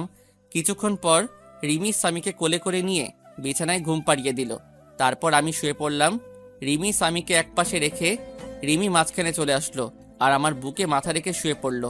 তারপর কিছুক্ষণ গল্প করে ঘুমিয়ে পড়লাম। সকালে উঠে দেখি রিমি আমার বাম সাইডে আর স্বামী ডান সাইডে আমাকে শক্ত করে জড়িয়ে ধরে শুয়ে আছে, আর শুধু দুষ্টামি করছে। তারপর ফ্রেশ হয়ে রিমিকে বললাম ব্যাগপত্র গুছিয়ে নিতে। সকাল 10টায় গাড়ি, তাই তাড়াতাড়ি বাস স্ট্যান্ডে গিয়ে বাসে উঠে পড়লাম। আমরা কখন যাচ্ছি বলবে একটু? আমরা সবাই কক্সবাজার যাচ্ছি। তারপর রিমি আমার কাঁধে মাথা রেখে আমায় জড়িয়ে ধরে ঘুমিয়ে পড়ল, আর স্বামী আমার কোলে ঘুমাচ্ছে। আমরা ভোর 6টার সময় চিটাগাং পৌঁছালাম। তারপর রিমিকে ডাক দিলাম। তারপর বাস থেকে নেমে একটা রিক্সা নিয়ে সোজা চলে আসলাম সেই চায়ের দোকানে, যেখানে ঠিক 5 বছর আগে একটা বাচ্চা ছেলে নিয়ে এসেছিলাম। দোকানের কাছে গিয়ে দেখলাম চাচা এইমাত্র দোকানটা খুললো। আমি গিয়ে চাচাকে জড়িয়ে ধরলাম। চাচা আমাকে দেখে খুশিতে জড়িয়ে ধরলো। তারপর স্বামী আর রিমিকে ডাক দিলাম। চাচা দেখেন তো চিনতে পারেন কি না। ভালো করে দেখলো, কিন্তু স্বামীকে চিনতে পারছে না। চাচা আমার সেই ছোট ছেলে যাকে আপনি আশ্রয় দিয়েছিলেন। তারপর চাচা স্বামীকে কোলে তুলে নিয়ে খুশিতে কান্না করে দিল। তারপর সবাই মিলে চাচার বাসায় আসলাম। আজ অনেক দিন পর এই রুমে প্রবেশ করলাম। চাচা, তনিমার খবর কি? তনিমা ভালো আছে তো? ভালো আছে, সবাই ভালো আছে। তুমি একটু বসো, আমি তনিমাকে ফোন দিয়ে বলছি যে তোরা এসেছিস। তারপর চাচা তনিমাকে ফোন করে বাইরে চলে গেল কিছু খাবার আনতে। এই তনিমাকে, আর তুমি তাকে কিভাবে চিনো? তনিমা হচ্ছে এই চাচার মেয়ে, আর সেই আমাদের স্বামীকে 1 বছর স্বামী নিজের মায়ের মতো আদর যত্নে বড় করেছিল। তারপর এক এক করে রিমিকে সবই বলে দিলাম। তারপর চাচা নাস্তা নিয়ে আসলো। কিছুক্ষণ পর তনিমা হাঁপাতে হাঁপাতে রুমে প্রবেশ করলো, আর তনিমা স্বামীকে দেখে কোলে তুলে পাগলের মতো চুমু দিতে লাগলো। কেমন আছেন আপনি? আর এটাই কি সেই রিমি ভাবি? আমরা ভালো আছি। আর এই হচ্ছে স্বামীর আম্মু। তারপর রিমি তনিমার সাথে কিছু কথা বলে সবাইকে বিদায় দিয়ে আবার আমরা গাড়িতে উঠে পড়লাম কক্সবাজারের উদ্দেশ্যে। তারপর আমরা একটা হোটেল নিলাম। হোটেলে গিয়ে একটু ফ্রেশ হয়ে নিলাম। এখন রাত হয়ে গেছে, আর জার্নি করে শরীর একদম ক্লান্ত, তাই আর সমুদ্র পাড়ে যাইনি। হোটেলে শুয়ে আছি, স্বামী ঘুমিয়ে পড়েছে। তারপর রিমি ফ্রেশ হয়ে এসে আমাকে জড়িয়ে ধরে শুয়ে পড়ল। এই, আমি আরেকটা জিনিস চাইবো, দিবে? দেব না কেন? আমার সবকিছু তো এখন থেকে তোমার। তাহলে এখানে অনুমতি নেওয়ার কি আছে? আমাকে আরেকটা বাবু এনে দিবা? স্বামীর জন্য একটা বোন দরকার। কিন্তু স্বামীর মতো যদি সেও ওরকম অবহেলা পায়, তাহলে তো আমি সহ্য করতে পারবো না। রিমি এবার আমার বুকের উপর থেকে নেমে পড়ল, আর অন্যদিকে মুখ করে কান্না করছে। আমার লক্ষ্মী বউটা রাগ করলো। আরে আমি তো তোমার সাথে মজা করছিলাম। এই পাগলি, রাগ করছো কেন? আমি তোমার সাথে তো ফান করলাম। আচ্ছা ঠিক আছে, একটা না, পুরো কাবাডি খেলার টিম তৈরি করব, ঠিক আছে? রিমি এবার আমার দিকে ফিরে বলল, প্লিজ, তুমি আর পুরনো কথা বলবে না। খুব কষ্ট হয় সেই পুরনো কথা মনে পড়লে। আর কখনো বলবে না ওইসব কথা। এবার আমি রিমিকে টেনে নিয়ে জড়িয়ে ধরলাম। আচ্ছা, স্বামীর জন্য একটা বোন নিয়ে আসতে হলো তো অনেক পরিশ্রম করতে হবে। যা দুষ্টু, তোমার কোনো লজ্জা নেই। পাঠক পাঠিকারা তো সব দেখে ফেলবে। আগে লাইট নিভিয়ে আসো, নইলে সবাই আবার দেখে ফেলবে। ভাইয়া ও আপুরা, এখন আমরা স্বামীর জন্য একটা মিষ্টি বোন নিয়ে আসতে যাচ্ছি। আপনারা এবার চোখ বন্ধ করেন, নইলে আবার আমার পাগলি বউটা লজ্জা পাচ্ছে।